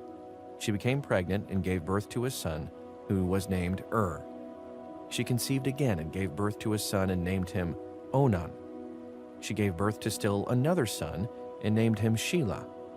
It was at Kezib that she gave birth to him. Judah got a wife for his firstborn, and her name was Tamar. But Judah's firstborn, was wicked in the Lord's sight. So the Lord put him to death. Then Judah said to Onan, "Sleep with your brother's wife, and fulfill your duty to her as a brother-in-law to raise up offspring for your brother." But Onan knew that the child would not be his. So whenever he slept with his brother's wife, he spilled his semen on the ground to keep from providing offspring for his brother. What he did was wicked in the Lord's sight. So the Lord put him to death also. Judah then said to his daughter-in-law Tamar, "Live as a widow in your father's household until my son Shelah grows up." For he thought, "He may die too, just like his brothers." So Tamar went to live in her father's household. After a long time, Judah's wife, the daughter of Shua, died. When Judah had recovered from his grief, he went up to Timnah, to the men who were shearing his sheep, and his friend Hira, the Adullamite, went with him. When Tamar was told, "Your father-in-law is on his way to Timnah to shear his sheep," she took off her widow's clothes, covered herself with a veil to disguise herself, and then sat down at the entrance of Enaim, which is on the road to Timnah. For she saw that, though Shelah had now grown up, she had not been given to him as his wife. When Judah saw her, he thought she was a prostitute, for she had covered her face. Not realizing that she was his daughter-in-law, he went over to her by the roadside and said, "Come now, let me sleep with you." "And what will you give me to sleep with you?" she asked. "I'll send you a young goat from my flock," he said. "Will you give me something as a pledge until you send it?" she asked. He said, "What pledge should I give you?" "Your seal and its cord, and the staff in your hand," she answered. So he gave them to her and slept with her, and she became pregnant by him. After she left, she took off her veil and put on her widow's clothes again. Meanwhile, Judah sent the young goat by his friend, the Adullamite, in order to get his pledge back from the woman. But he did not find her. He asked the men who lived there, "Where is the shrine prostitute who was beside the road at Enaim?" "There hasn't been any shrine prostitute here," they said. So he went back to Judah and said, "I didn't find her. Besides, the men who lived there said, 'There hasn't been any shrine prostitute here.'" Then Judah said, "Let her keep what she has, or we will become a laughingstock. After all, I did send her this young goat, but you didn't find her." About 3 months later, Judah was told, "Your daughter-in-law Tamar is guilty of prostitution, and as a result, she is now pregnant." Judah said, "Bring her out and have her burned to death." As she was being brought out, she sent a message to her father-in-law. "I am pregnant by the man who owns these," she said. And she added, "See if you recognize whose seal and cord and staff these are." Judah recognized them and said, "She is more righteous than I, since I wouldn't give her to my son Shelah." And he did not sleep with her again. When the time came for her to give birth, there were twin boys in her womb. As she was giving birth, one of them put out his hand, so the midwife took a scarlet thread and tied it on his wrist and said, "This one came out first." But when he drew back his hand, his brother came out, and she said, "So this is how you have broken out." And he was named Perez. Then his brother, who had the scarlet thread on his wrist, came out, and he was named Zerah. Genesis chapter 39. Now Joseph had been taken down to Egypt. Potiphar, an Egyptian who was one of Pharaoh's officials, the captain of the guard, brought him from the Ishmaelites who had taken him there. The Lord was with Joseph, so that he prospered, and he lived in the house of his Egyptian master. When his master saw that the Lord was with him, and that the Lord gave him success in everything he did, Joseph found favor in his eyes and became his attendant. Potiphar put him in charge of his household, and he entrusted to his care everything he owned. From the time he put him in charge of his household and of all that he owned, the Lord blessed the household of the Egyptian because of Joseph. The blessing of the Lord was on everything Potiphar had, both in the house and in the field. So Potiphar left everything he had in Joseph's care. With Joseph in charge, he did not concern himself with anything except the food he ate. Now Joseph was well built and handsome, And after a while, his master's wife took notice of Joseph and said, "Come to bed with me." But he refused. "With me in charge," he told her, "my master does not concern himself with anything in the house. Everything he owns, he has entrusted to my care. No one is greater in this house than I am. My master has withheld nothing from me except you, because you are his wife. How then could I do such a wicked thing and sin against God?" And though she spoke to Joseph day after day, he refused to go to bed with her, or even be with her. One day, he went into the house to attend to his duties, and none of the household servants was inside. She caught him by his cloak and said, "Come to bed with me." But he left his cloak in her hand and ran out of the house. When she saw that he had left his cloak in her hand and he ran out of the house, she called her household servants. "Look," she said to them, "this Hebrew has been brought to us to make sport of us. He came in here to sleep with me, but I screamed. When he heard me scream for help, he left his cloak beside me and ran out of the house." She kept his cloak beside her until his master came home. Then she told him this story. "That Hebrew slave you brought us came to me to make sport of me, but as soon as I screamed for help, he left his cloak beside me and ran out of the house." When his master heard the story, his wife told him, saying, "This is how your slave treated me." He burned with anger. Joseph's master took him and put him in prison, the place where the king's prisoners were confined. But while Joseph was there in prison, the Lord was with him. He showed him kindness and granted him favor in the eyes of the prison warden. So the warden put Joseph in charge of all those held in the prison, and he was made responsible for all that was done there.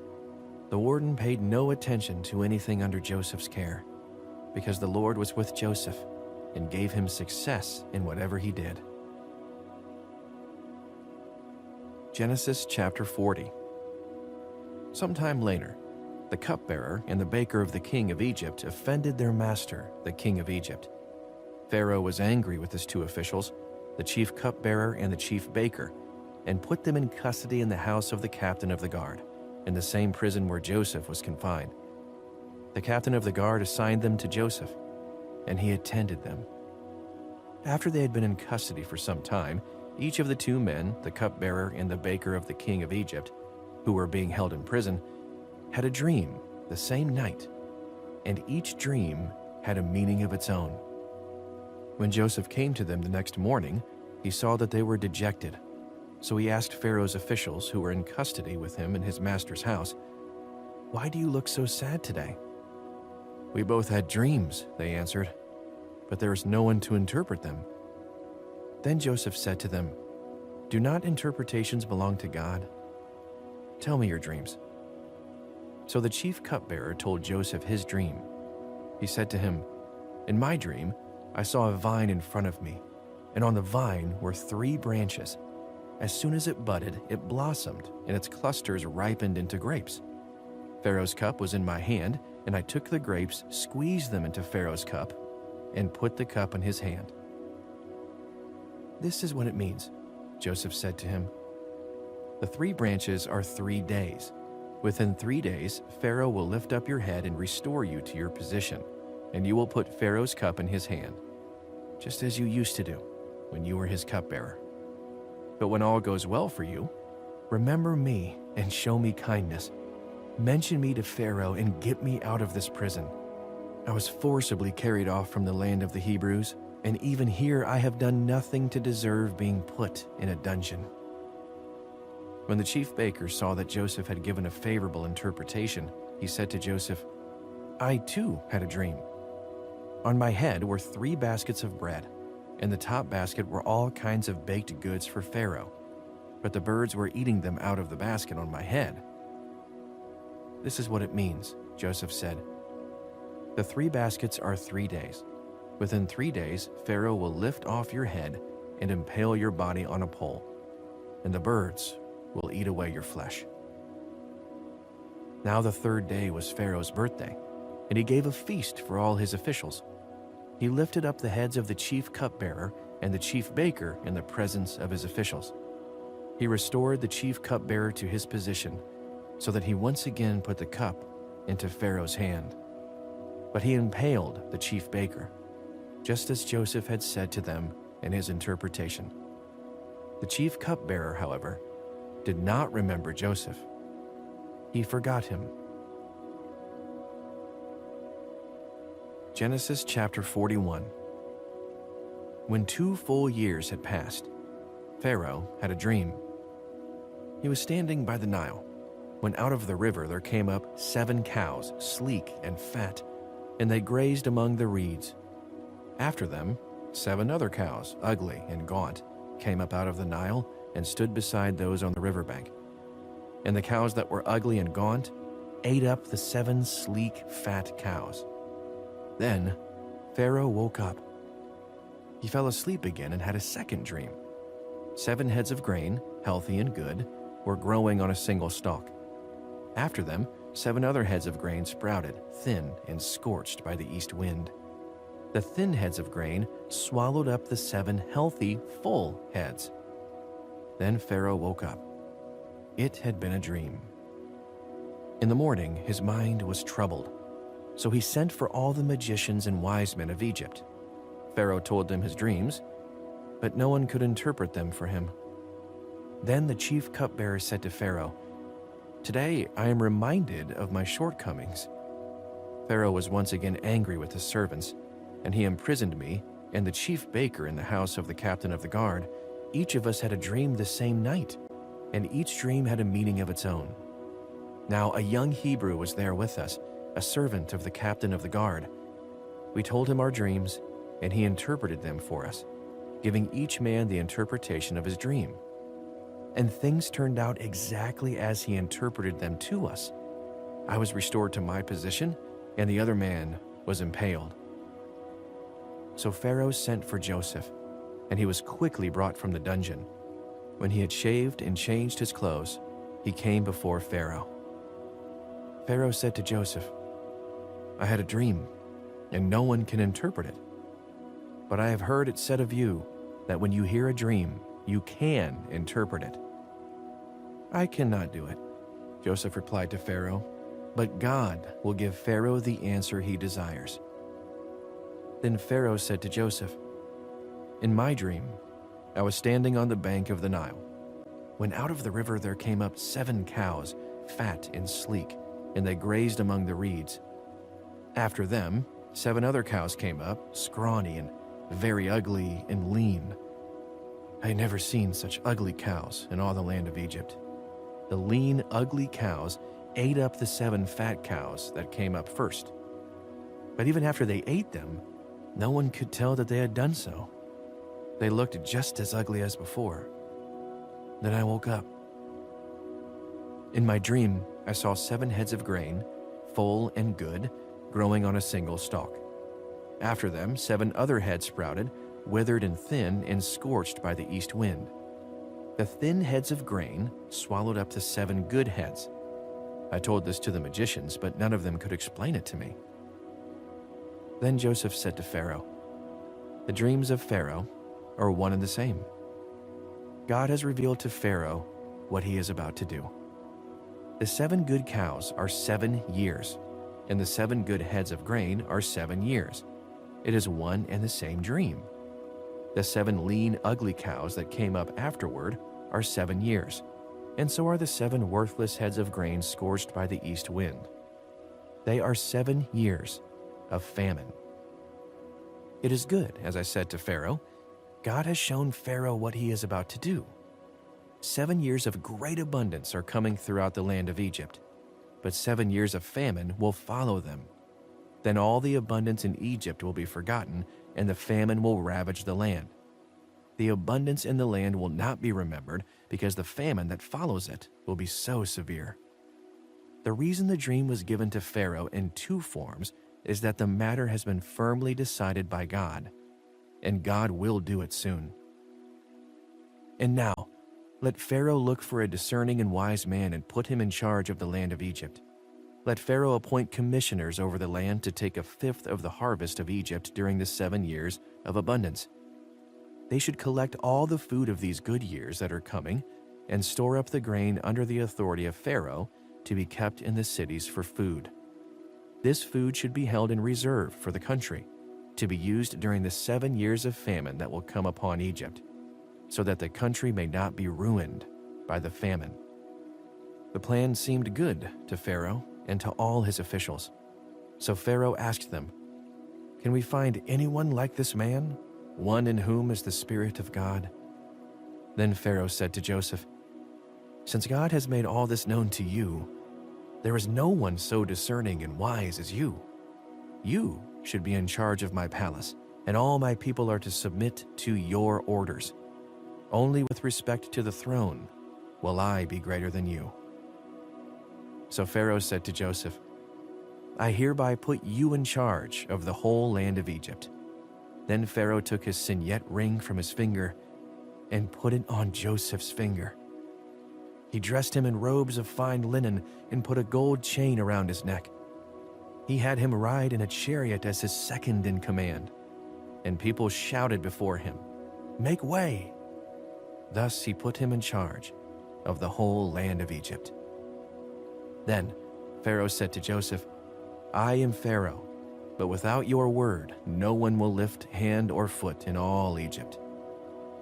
Pharaoh gave Joseph the name Zephanath-Paneah, and gave him Asnath, daughter of Potipharah, priest of On, to be his wife.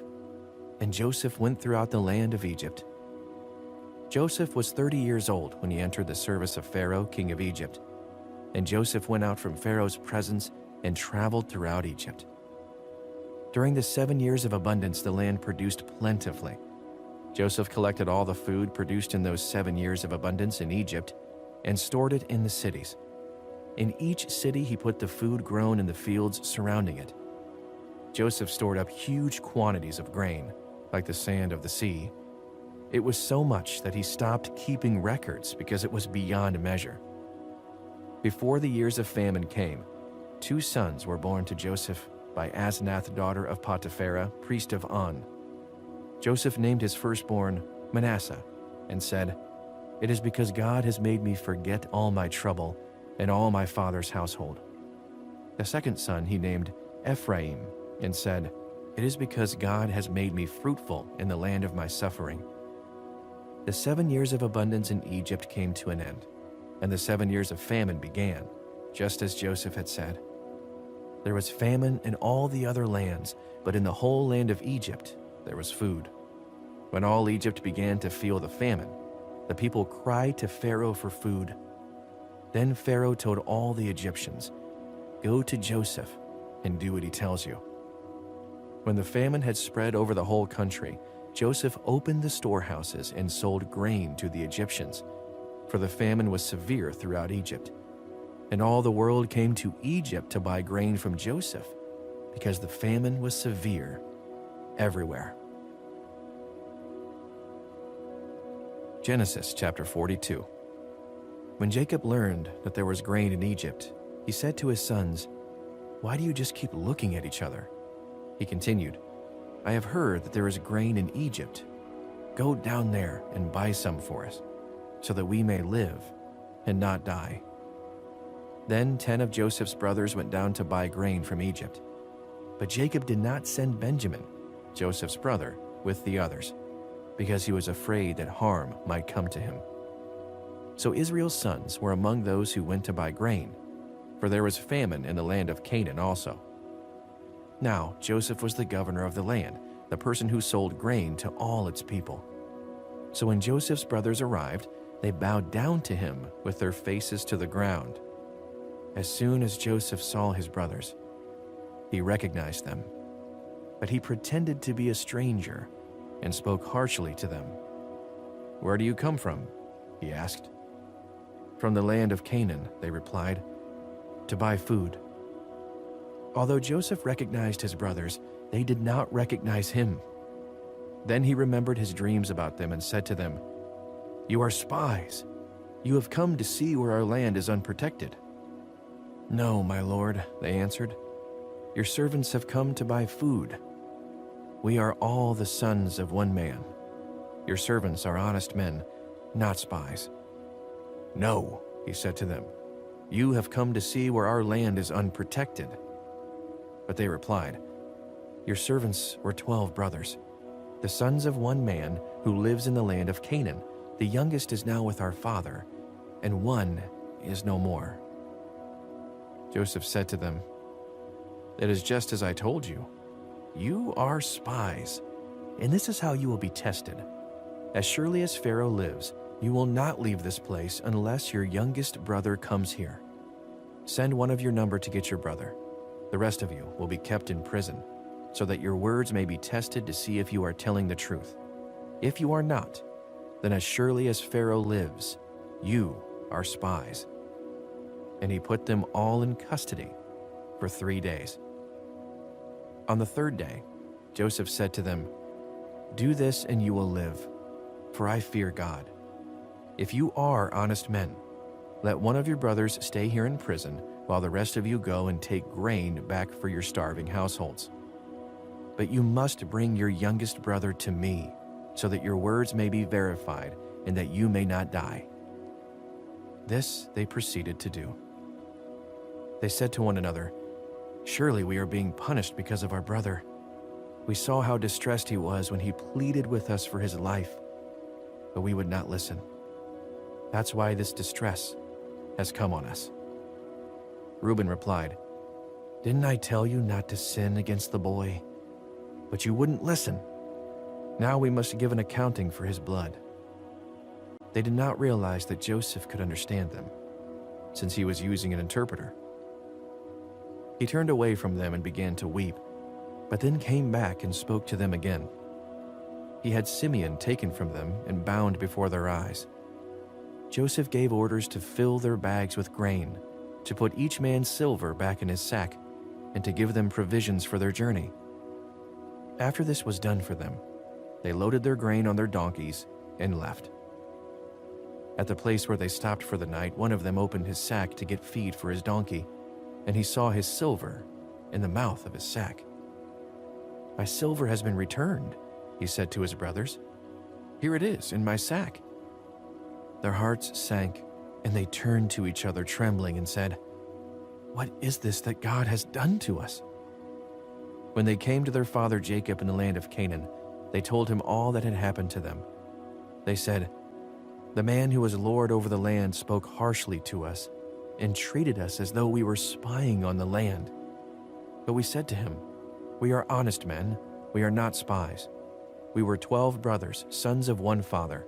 One is no more, and the youngest is now with our father in Canaan.' Then the man who was lord over the land said to us, 'This is how I will know whether you are honest men. Leave one of your brothers here with me, and take food for your starving households and go. But bring your youngest brother to me, so I will know that you are not spies, but honest men. Then I will give your brother back to you, and you can trade in the land.' As they were emptying their sacks, there in each man's sack was his pouch of silver. When they and their father saw the money pouches, they were frightened. Their father Jacob said to them, 'You have deprived me of my children. Joseph is no more, and Simeon is no more, and now you want to take Benjamin. Everything is against me.' Then Reuben said to his father, 'You may put both of my sons to death, if I do not bring him back to you. Entrust him to my care, and I will bring him back.' But Jacob said, 'My son will not go down there with you. His brother is dead, and he is the only one left. If harm comes to him on the journey you are taking, you will bring my gray head down to the grave in sorrow." Genesis chapter 43. Now the famine was still severe in the land. So when they had eaten all the grain they had brought from Egypt, their father said to them, "Go back and buy us a little more food."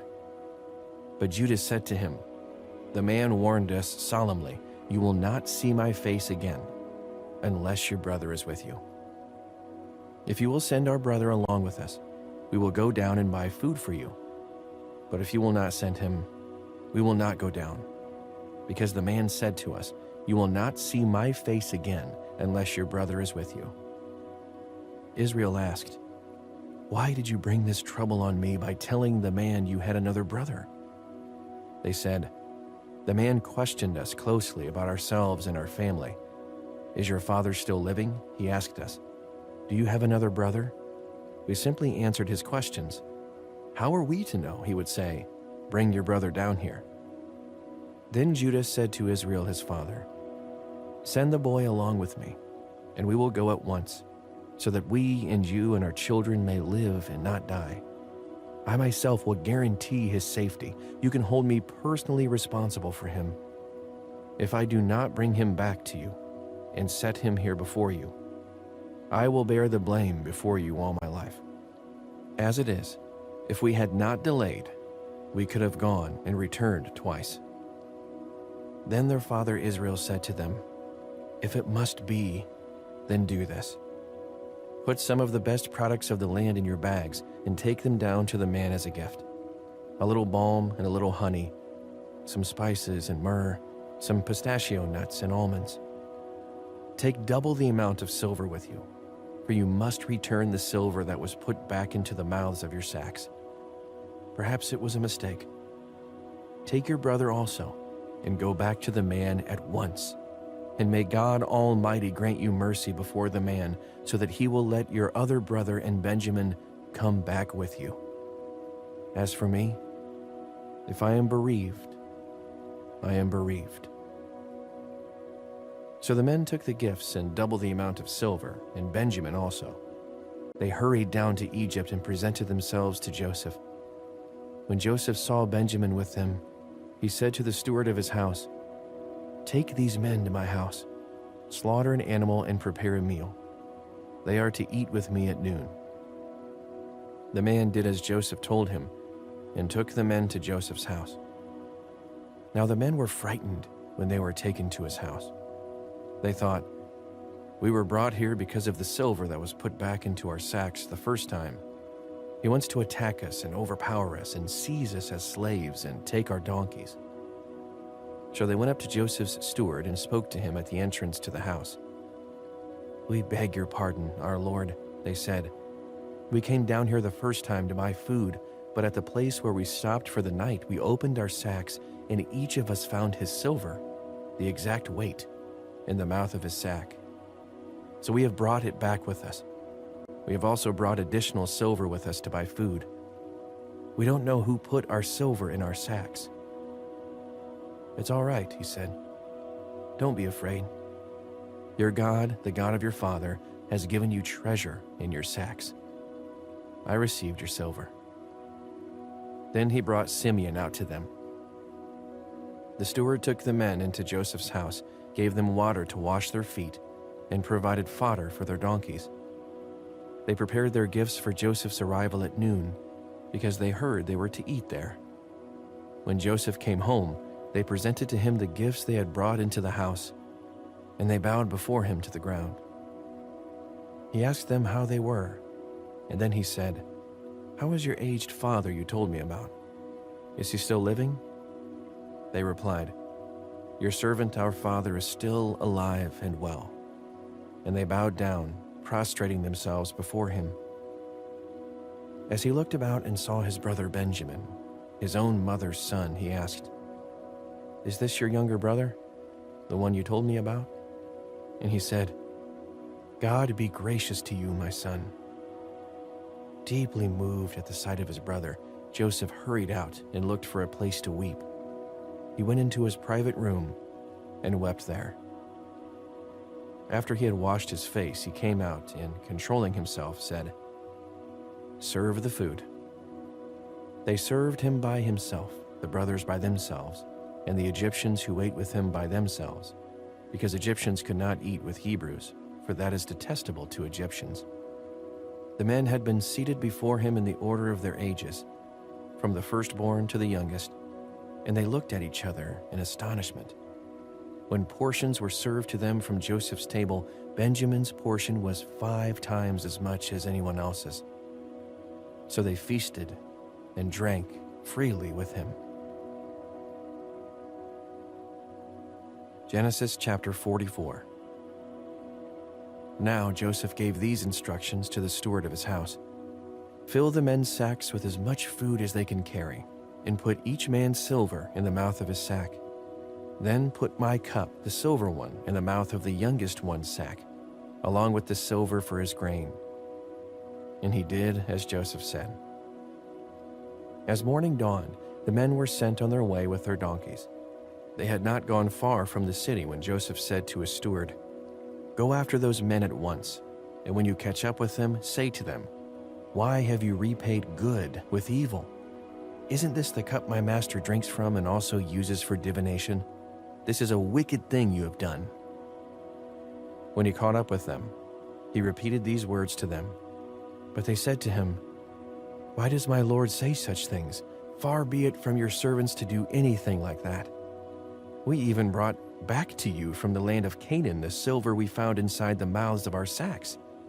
So why would we steal silver or gold from your master's house? If any of your servants has found a habit, he will die, and the rest of us will become my lord's slaves." "Very well then," he said, "let it be as you say. Whoever has found a habit will become my slave. The rest of you will be free from blame." Each of them quickly lowered his sack to the ground and opened it. Then the steward proceeded to search, beginning with the oldest and ending with the youngest. And the cup was found in Benjamin's sack. At this, they tore their clothes. Then they all loaded their donkeys and returned to the city. Joseph was still in the house when Judah and his brothers came in, and they threw themselves to the ground before him. Joseph said to them, "What is this you have done? Don't you know that a man like me can find things out by divination?" "What can we say to my lord?" Judah replied. "What can we say? How can we prove our innocence? God has uncovered your servant's guilt. We are now my lord's slaves, we ourselves and the one who was found to have the cup." But Joseph said, "Far be it from me to do such a thing. Only the man who was found to have the cup will become my slave. The rest of you, go back to your father in peace." Then Judah went up to him and said, "Pardon your servant, my lord. Let me speak a word to my lord. Do not be angry with your servant, though you are equal to Pharaoh himself. My lord asked his servants, 'Do you have a father or a brother?' And we answered, 'We have an aged father, and there is a young son born to him in his old age. His brother is dead, and he is the only one of his mother's sons left, and his father loves him.' Then you said to your servants, 'Bring him down to me, so I can see him for myself.' And we said to my lord, 'The boy cannot leave his father. If he leaves him, his father will die.' But you told your servants, 'Unless your youngest brother comes down with you, you will not see my face again.' When we went back to your servant my father, we told him what my lord had said. Then our father said, 'Go back and buy a little more food.' But we said, 'We cannot go down. Only if our youngest brother is with us will we go. We cannot see the man's face unless our youngest brother is with us.' Your servant my father said to us, 'You know that my wife bore me 2 sons. One of them went away from me.' And I said, 'He has surely been torn to pieces, and I have not seen him since. If you take this one from me too, and harm comes to him, you will bring my gray head down to the grave in misery. So now, if the boy is not with us when I go back to your servant my father, and if my father, whose life is closely bound up with the boy's life, sees that the boy isn't there, he will die. Your servants will bring the gray head of our father down to the grave in sorrow.' Your servant guaranteed the boy's safety to my father. I said, 'If I do not bring him back to you, I will bear the blame before you, my father, all my life. Now then, please let your servant remain here as my lord's slave in place of the boy, and let the boy return with his brothers. How can I go back to my father if the boy is not with me? No, do not let me see the misery that would come on my father." Genesis chapter 45. Then Joseph could no longer control himself before all his attendants, and he cried out, "Have everyone leave my presence." For there was no one with Joseph when he made himself known to his brothers. And he wept so loudly that the Egyptians heard him, and Pharaoh's household heard about it. Joseph said to his brothers, "I am Joseph. Is my father still living?" But his brothers were not able to answer him because they were terrified at his presence. Then Joseph said to his brothers, "Come close to me." When they had done so, he said, "I am your brother Joseph, the one you sold into Egypt. And now, do not be distressed, and do not be angry with yourselves for selling me here, because it was to save lives that God sent me ahead of you. For 2 years now, there has been famine in the land, and for the next 5 years there will be no plowing and reaping. But God sent me ahead of you to preserve for you a remnant on earth and to save your lives by a great deliverance. So then, it was not you who sent me here, but God. He made me father to Pharaoh, lord of his entire household and ruler of all Egypt. Now hurry back to my father and say to him, 'This is what your son Joseph says. God has made me lord of all Egypt. Come down to me. Don't delay. You shall live in the region of Goshen and be near me. You, your children and grandchildren, your flocks and herds, and all you have. I will provide for you there, because 5 years of famine are still to come. Otherwise, you and your household and all who belong to you will become destitute. You can see for yourselves, and so can my brother Benjamin, that it is really I who am speaking to you. Tell my father about all the honor accorded me in Egypt, and about everything you have seen, and bring my father down here quickly." Then he threw his arms around his brother Benjamin and wept, and Benjamin embraced him weeping. And he kissed all his brothers and wept over them. Afterward, his brothers talked with him. When the news reached Pharaoh's palace that Joseph's brothers had come, Pharaoh and all his officials were pleased. Pharaoh said to Joseph, "Tell your brothers, do this. Load your animals and return to the land of Canaan, and bring your father and your families back to me. I will give you the best of the land of Egypt, and you can enjoy the fat of the land." You are also directed to tell them, "Do this. Take some carts from Egypt for your children and your wives, and get your father and come. Never mind about your belongings, because the best of all Egypt will be yours." So the sons of Israel did this. Joseph gave them carts, as Pharaoh had commanded, and he also gave them provisions for their journey. To each of them he gave new clothing, but to Benjamin he gave 300 shekels of silver and 5 sets of clothes. And this is what he sent to his father: 10 donkeys loaded with the best things of Egypt, and 10 female donkeys loaded with grain and bread and other provisions for his journey. Then he sent his brothers away, and as they were leaving, he said to them, "Don't quarrel on the way." So they went up out of Egypt and came to their father Jacob in the land of Canaan. They told him, "Joseph is still alive. In fact, he is the ruler of all Egypt." Jacob was stunned. He did not believe them. But when they told him everything Joseph had said to them, and when he saw the carts Joseph had sent to carry him back, the spirit of their father Jacob revived, and Israel said, "I'm convinced. My son Joseph is still alive. I will go and see him before I die." Genesis chapter 46. So Israel set out with all that was his, and when he reached Beersheba, he offered sacrifices to the God of his father Isaac. And God spoke to Israel in a dream at night and said, "Jacob, Jacob." "Here I am," he replied. "I am God, the God of your father," he said.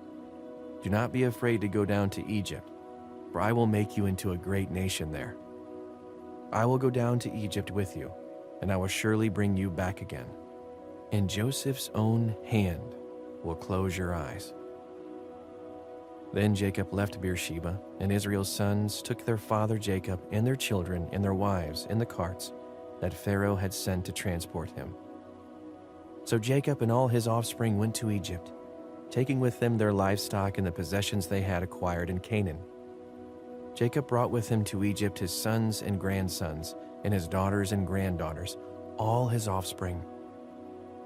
These are the names of the sons of Israel, Jacob and his descendants, who went to Egypt. Reuben, the firstborn of Jacob. The sons of Reuben, Hanok, Palu, Hezron, and Carmi. The sons of Simeon, Jemuel, Jamin, Ohad, Jachin, Zohar, and Shaul, the son of a Canaanite woman. The sons of Levi, Gershon, Kohath, and Merari. The sons of Judah, Onan, Shelah, Perez, and Zerah. But and Onan had died in the land of Canaan. The sons of Perez, Hezron, and Hamul. The sons of Issachar, Tola, Pua, Jashub, and Shimron. The sons of Zebulun, Zered, Elon, and Jaleel. These were the sons Leah bore to Jacob in Paddan Aram, besides his daughter Dinah. These sons and daughters of his were 33 in all.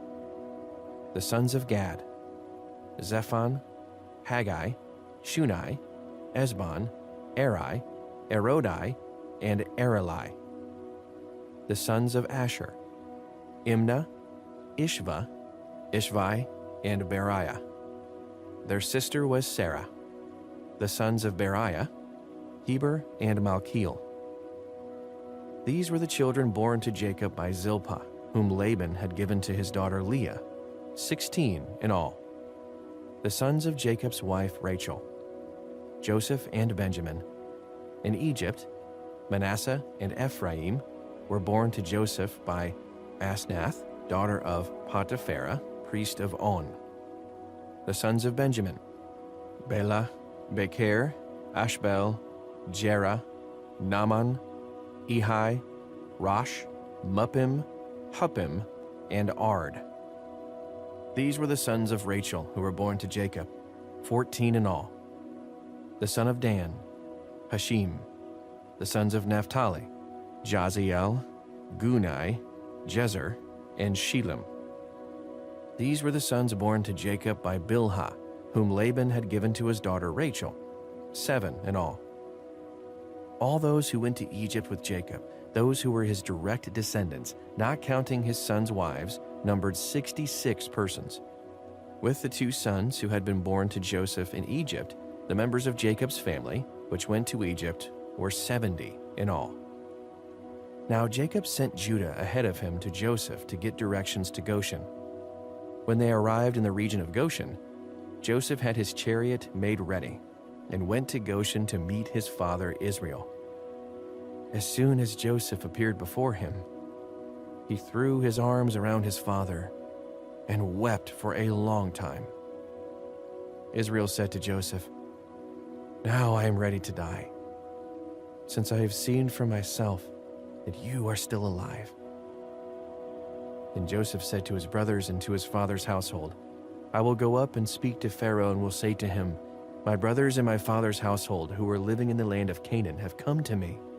The men are shepherds, they tend livestock, and they have brought along their flocks and herds and everything they own. When Pharaoh calls you in and asks, 'What is your occupation?' you should answer, 'Your servants have tended livestock from our boyhood on, just as our fathers did.' Then you will be allowed to settle in the region of Goshen, for all shepherds are detestable to the Egyptians." Genesis chapter 47. Joseph went and told Pharaoh, "My father and brothers with their flocks and herds and everything they own have come from the land of Canaan and are now in Goshen." He chose 5 of his brothers and presented them before Pharaoh. Pharaoh asked the brothers, "What is your occupation?" "Your servants are shepherds," they replied to Pharaoh, "just as our fathers were." They also said to him, "We have come to live here for a while, because the famine is severe in Canaan, and your servants' flocks have no pasture. So now, please let your servants settle in Goshen." Pharaoh said to Joseph, "Your father and your brothers have come to you, and the land of Egypt is before you. Settle your father and your brothers in the best part of the land. Let them live in Goshen. And if you know of any among them with special ability, put them in charge of my own livestock." Then Joseph brought his father Jacob in and presented him before Pharaoh. After Jacob blessed Pharaoh, Pharaoh asked him, "How old are you?" And Jacob said to Pharaoh, "The years of my pilgrimage are 130. My years have been few and difficult, and they do not equal the years of the pilgrimage of my fathers." Then Jacob blessed Pharaoh and went out from his presence. So Joseph settled his father and his brothers in Egypt and gave them property in the best part of the land, the district of Ramses, as Pharaoh directed. Joseph also provided his father and his brothers and all his father's household with food according to the number of their children. There was no food, however, in the whole region because the famine was severe. Both Egypt and Canaan wasted away because of the famine. Joseph collected all the money that was to be found in Egypt and Canaan in payment for the grain they were buying, and he brought it to Pharaoh's palace. When the money of the people of Egypt and Canaan was gone, all Egypt came to Joseph and said, "Give us food. Why should we die before your eyes? Our money is all gone." "Then bring your livestock," said Joseph. "I will sell you food in exchange for your livestock since your money is gone." So they brought their livestock to Joseph, and he gave them food in exchange for their horses, their sheep and goats, their cattle and donkeys. And he brought them through that year with food in exchange for all their livestock. When that year was over, they came to him the following year and said, "We cannot hide from our Lord the fact that since our money is gone and our livestock belongs to you, there is nothing else for our Lord except our bodies and our land. Why should we perish before your eyes, we and our land as well? Buy us and our land in exchange for food, and we with our land will be in bondage to Pharaoh. Give us seed so that we may live and not die, and that the land may not become desolate." So Joseph bought all the land in Egypt for Pharaoh. The Egyptians, one and all, sold their fields because the famine was too severe for them. The land became Pharaoh's, and Joseph reduced the people to servitude, from one end of Egypt to the other. However, he did not buy the land of the priests because they received a regular allotment from Pharaoh and had food enough from the allotment Pharaoh gave them. That is why they did not sell their land. Joseph said to the people, "Now that I have bought you and your land today for Pharaoh, here is seed for you so you can plant the ground. But when the crop comes in, give a fifth of it to Pharaoh. The other 4/5 you may keep as seed for the fields and as food for yourselves and your households and your children." "You have saved our lives," they said. "May we find favor in the eyes of our Lord. We will be in bondage to Pharaoh." So Joseph established it as a law concerning land in Egypt, still in force today, that a fifth of the produce belongs to Pharaoh. It was only the land of the priests that did not become Pharaoh's. Now the Israelites settled in Egypt in the region of Goshen. They acquired property there and were fruitful and increased greatly in number. Jacob lived in Egypt 17 years, and the years of his life were 147. When the time drew near for Israel to die, he called for his son Joseph and said to him, "If I have found favor in your eyes, put your hand under my thigh and promise that you will show me kindness and faithfulness. Do not bury me in Egypt, but when I rest with my fathers, carry me out of Egypt and bury me where they are buried." "I will do as you say," he said. "Swear to me," he said. Then Joseph swore to him, and Israel worshipped as he leaned on the top of his staff. Genesis chapter 48. Sometime later, Joseph was told, "Your father is ill." So he took his 2 sons, Manasseh and Ephraim, along with him. When Jacob was told, "Your son Joseph has come to you," Israel rallied his strength and sat up on the bed. Jacob said to Joseph, "God Almighty appeared to me at Luz in the land of Canaan, and there he blessed me and said to me, 'I'm going to make you fruitful and increase your numbers. I will make you a community of peoples, and I will give this land as an everlasting possession to your descendants after you.' Now then, your 2 sons born to you in Egypt before I came to you here will be reckoned as mine. Ephraim and Manasseh will be mine, just as Reuben and Simeon are mine. Any children born to you after them will be yours, and the territory they inherit they will be reckoned under the names of their brothers." As I was returning from Paddan, to my sorrow Rachel died in the land of Canaan, while we were still on the way, a little distance from Ephrath. So I buried her there beside the road to Ephrath, that is, Bethlehem. When Israel saw the sons of Joseph, he asked, "Who are these?" "They are the sons God has given me here," Joseph said to his father. Then Israel said, "Bring them to me, so I may bless them." Now Israel's eyes were failing because of old age, and he could hardly see. So Joseph brought his sons close to him, and his father kissed them and embraced them. Israel said to Joseph, "I never expected to see your face again. And now God has allowed me to see your children too." Then Joseph removed them from Israel's knees and bowed down with his face to the ground. And Joseph took both of them, Ephraim on his right toward Israel's left hand, and Manasseh on his left toward Israel's right hand, and brought them close to him. But Israel reached out his right hand and put it on Ephraim's head, though he was the younger. And crossing his arms, he put his left hand on Manasseh's head, even though Manasseh was the firstborn.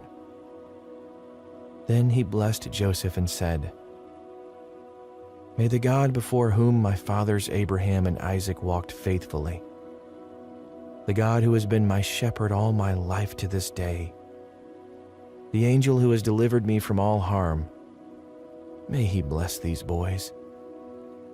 May they be called by my name and the names of my fathers Abraham and Isaac, and may they increase greatly on the earth."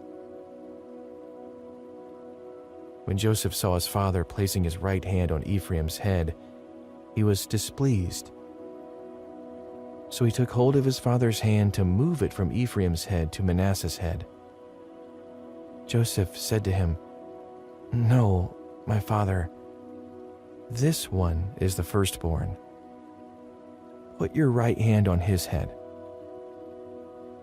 But his father refused and said, "I know, my son, I know. He too will become a people, and he too will become great. Nevertheless, his younger brother will be greater than he, and his descendants will become a group of nations."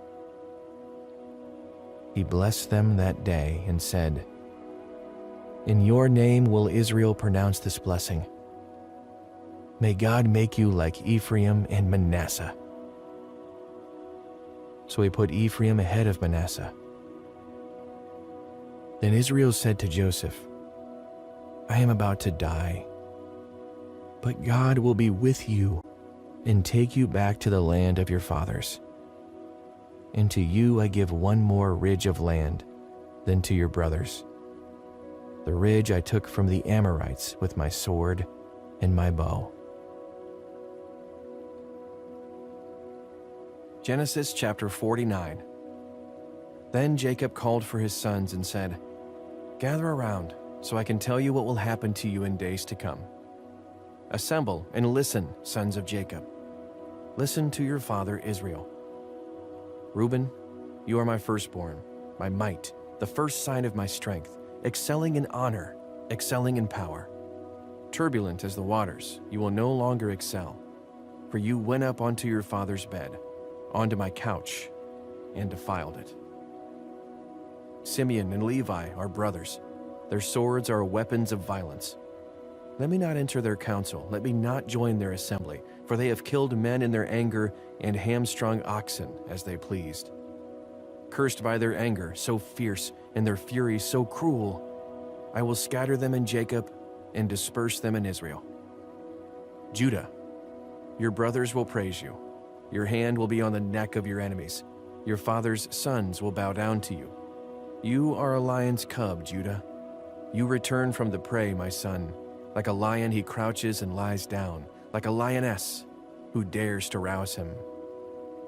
The scepter will not depart from Judah, nor the ruler's staff from between his feet, until he to whom it belongs shall come, and the obedience of the nations shall be his. He will tether his donkey to a vine, his colt to the choicest branch. He will wash his garments in wine, his robes in the blood of grapes. His eyes will be darker than wine, his teeth whiter than milk. Zebulun will live by the seashore and become a haven for ships. His border will extend towards Sidon. Issachar is a raw-boned donkey lying down among the sheep pens. When he sees how good is his resting place and how pleasant is his land, he will bend his shoulder to the burden and submit to forced labor. Dan will provide justice for his people as one of the tribes of Israel. Dan will be a snake by the roadside, a viper along the path that bites the horse's heels so that its rider tumbles backward. I look for your deliverance, Lord.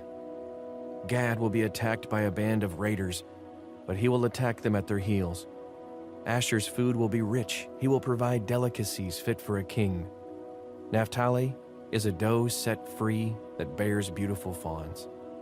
Joseph is a fruitful vine near a spring whose branches climb over a wall. With bitterness, archers attacked him. They shot at him with hostility.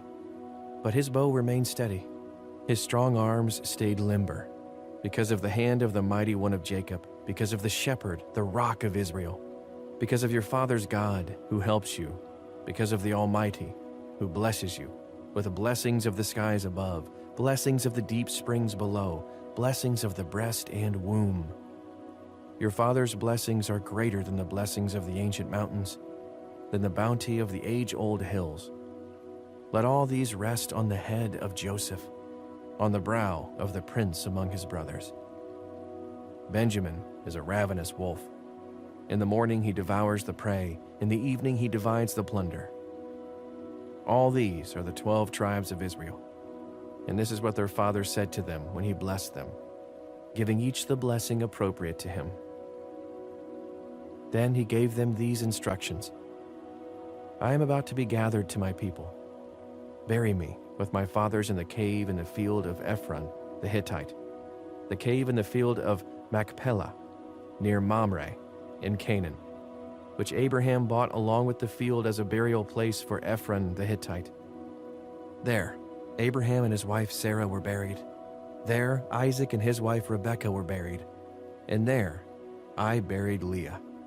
The field and the cave in it were bought from the Hittites. When Jacob had finished giving instructions to his sons, he drew his feet up into the bed, breathed his last, and was gathered to his people.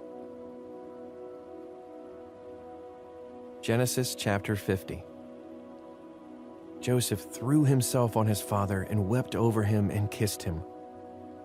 Then Joseph directed the physicians in his service to embalm his father Israel.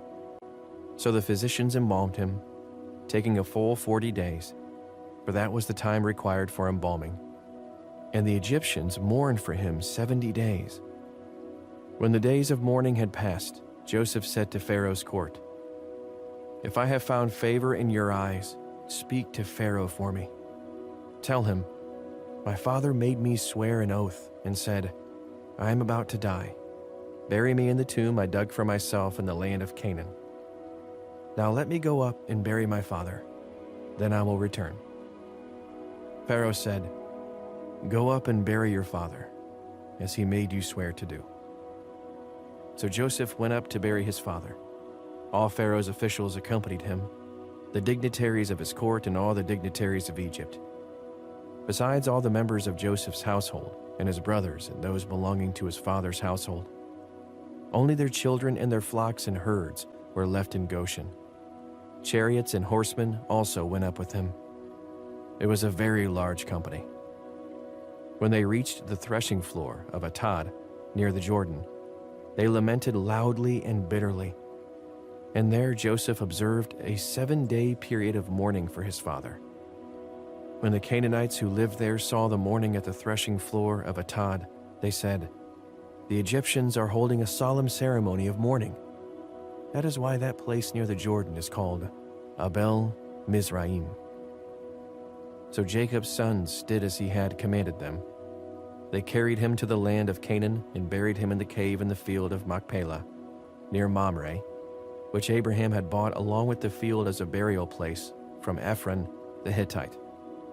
After burying his father, Joseph returned to Egypt, together with his brothers and all the others who had gone with him to bury his father. When Joseph's brothers saw that their father was dead, they said, "What if Joseph holds a grudge against us and pays us back for all the wrongs we did to him?" So they sent word to Joseph, saying, "Your father left these instructions before he died. This is what you are to say to Joseph.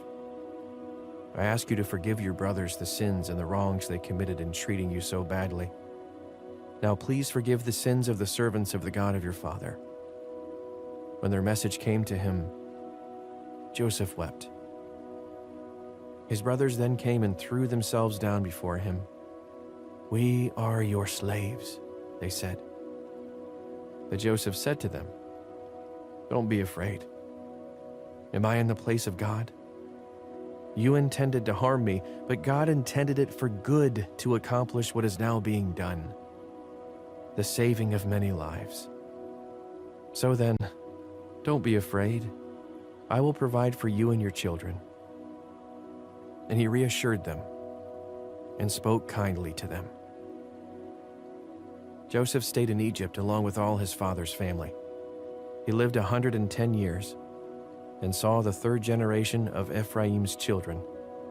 Also the children of Machir, son of Manasseh, were placed at birth on Joseph's knees. Then Joseph said to his brothers, "I am about to die, but God will surely come to your aid and take you up out of this land to the land he promised on oath to Abraham."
you.